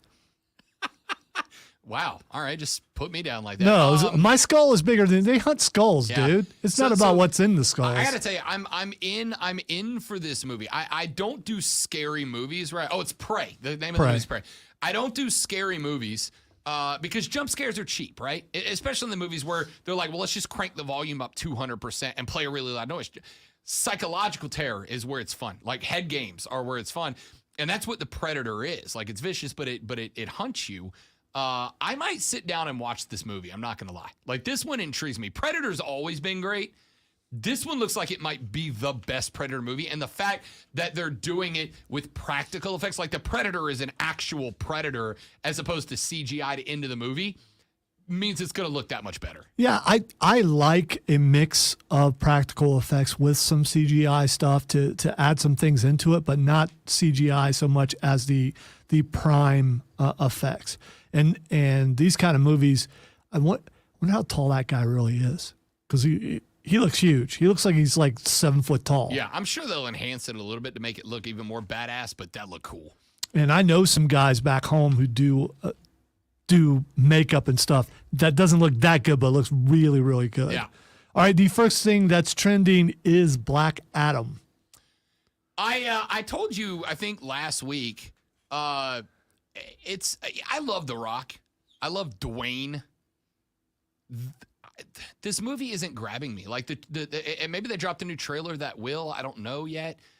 This movie of the superhero movies of the past 15 years, it's not grabbing me. Like you've basically created, it's the Superman conundrum in that I want to love Superman, but Superman by default is so OP that it's almost kind of not fun, right? Like what are the stakes here? You have basically shown me in the trailer that there's no threat to Black Adam. He can just, and so the movie is not Black Adam has to take on a sincere bad guy that we're aware of yet. It's more Black Adam has to make a choice. Do I want to be the savior of the world or the destroyer? That's not that interesting to me. By the way, I want to point out that Superman died on screen like 2 movies ago in Batman vs. Superman. Doomsday killed him. He also killed him. He also killed him in the comic books. Whatever. Martha! Our mom's names are the same, so we're the same. Martha! Such a hater. Such a hater. Yeah, all right. I'm right. Here's the reason why this is trending is because it's out there that Dwayne tried to make sure that Black Adam wasn't in Shazam because he wanted to protect the character. And, Shazam, pretty good movie. The second one coming back out, but it's a little more on the comedy side. Oh yeah. And I think Zachary Levi did a really good job at it. But I think so he wants to keep Black Adam serious, and it wouldn't have been serious if he was in Shazam. I don't know, man. I feel like the biggest DC mistake has been that they try to take themselves so seriously it becomes a parody. Well, right? Aquaman. Like that's the biggest mistake. Aquaman didn't. The first Wonder Woman didn't. Right. Yeah. And those are the only 2 DC movies people liked. Well, were Aquaman and Wonder Woman because they didn't take themselves so seriously. So a couple of you Marvel only fans didn't like. I like a little bit of everything. Once again, it's the same as it was with WWE. I don't want DC to be bad. I want it to be great, but they keep doing the same dumb things that make them bad. That being said, this Ezra Miller thing keeps getting worse. Yeah, that movie's getting canned, right? We're never going to see it. No, as I pointed out Saturday on the Upstate Pulse, 7 to 9 p.m. on WORD on Saturdays, we're not going to get to see Michael Keaton as Batman. I don't think we are. Batgirl got canceled. Yep. He was Batman in that. He's Batman in The Flash. It's going to get canceled. We're never going to see it again. I agree. I think you're right. All right, kids, that's it for the Monday. Appreciate you guys hanging out. If you guys didn't listen, we couldn't sit in here and pretend this is a real job. Thank you very much.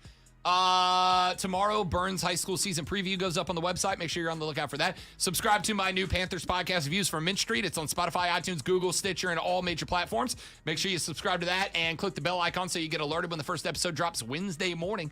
That's it for me and Lonzo. Have a great rest of your day. Don't drink and drive. I'll punch you in the face. For all of us here at the Fan Upstate, to all of you, thanks. See you back here tomorrow to do it all over again. This is the Fan Upstate. Later, brother.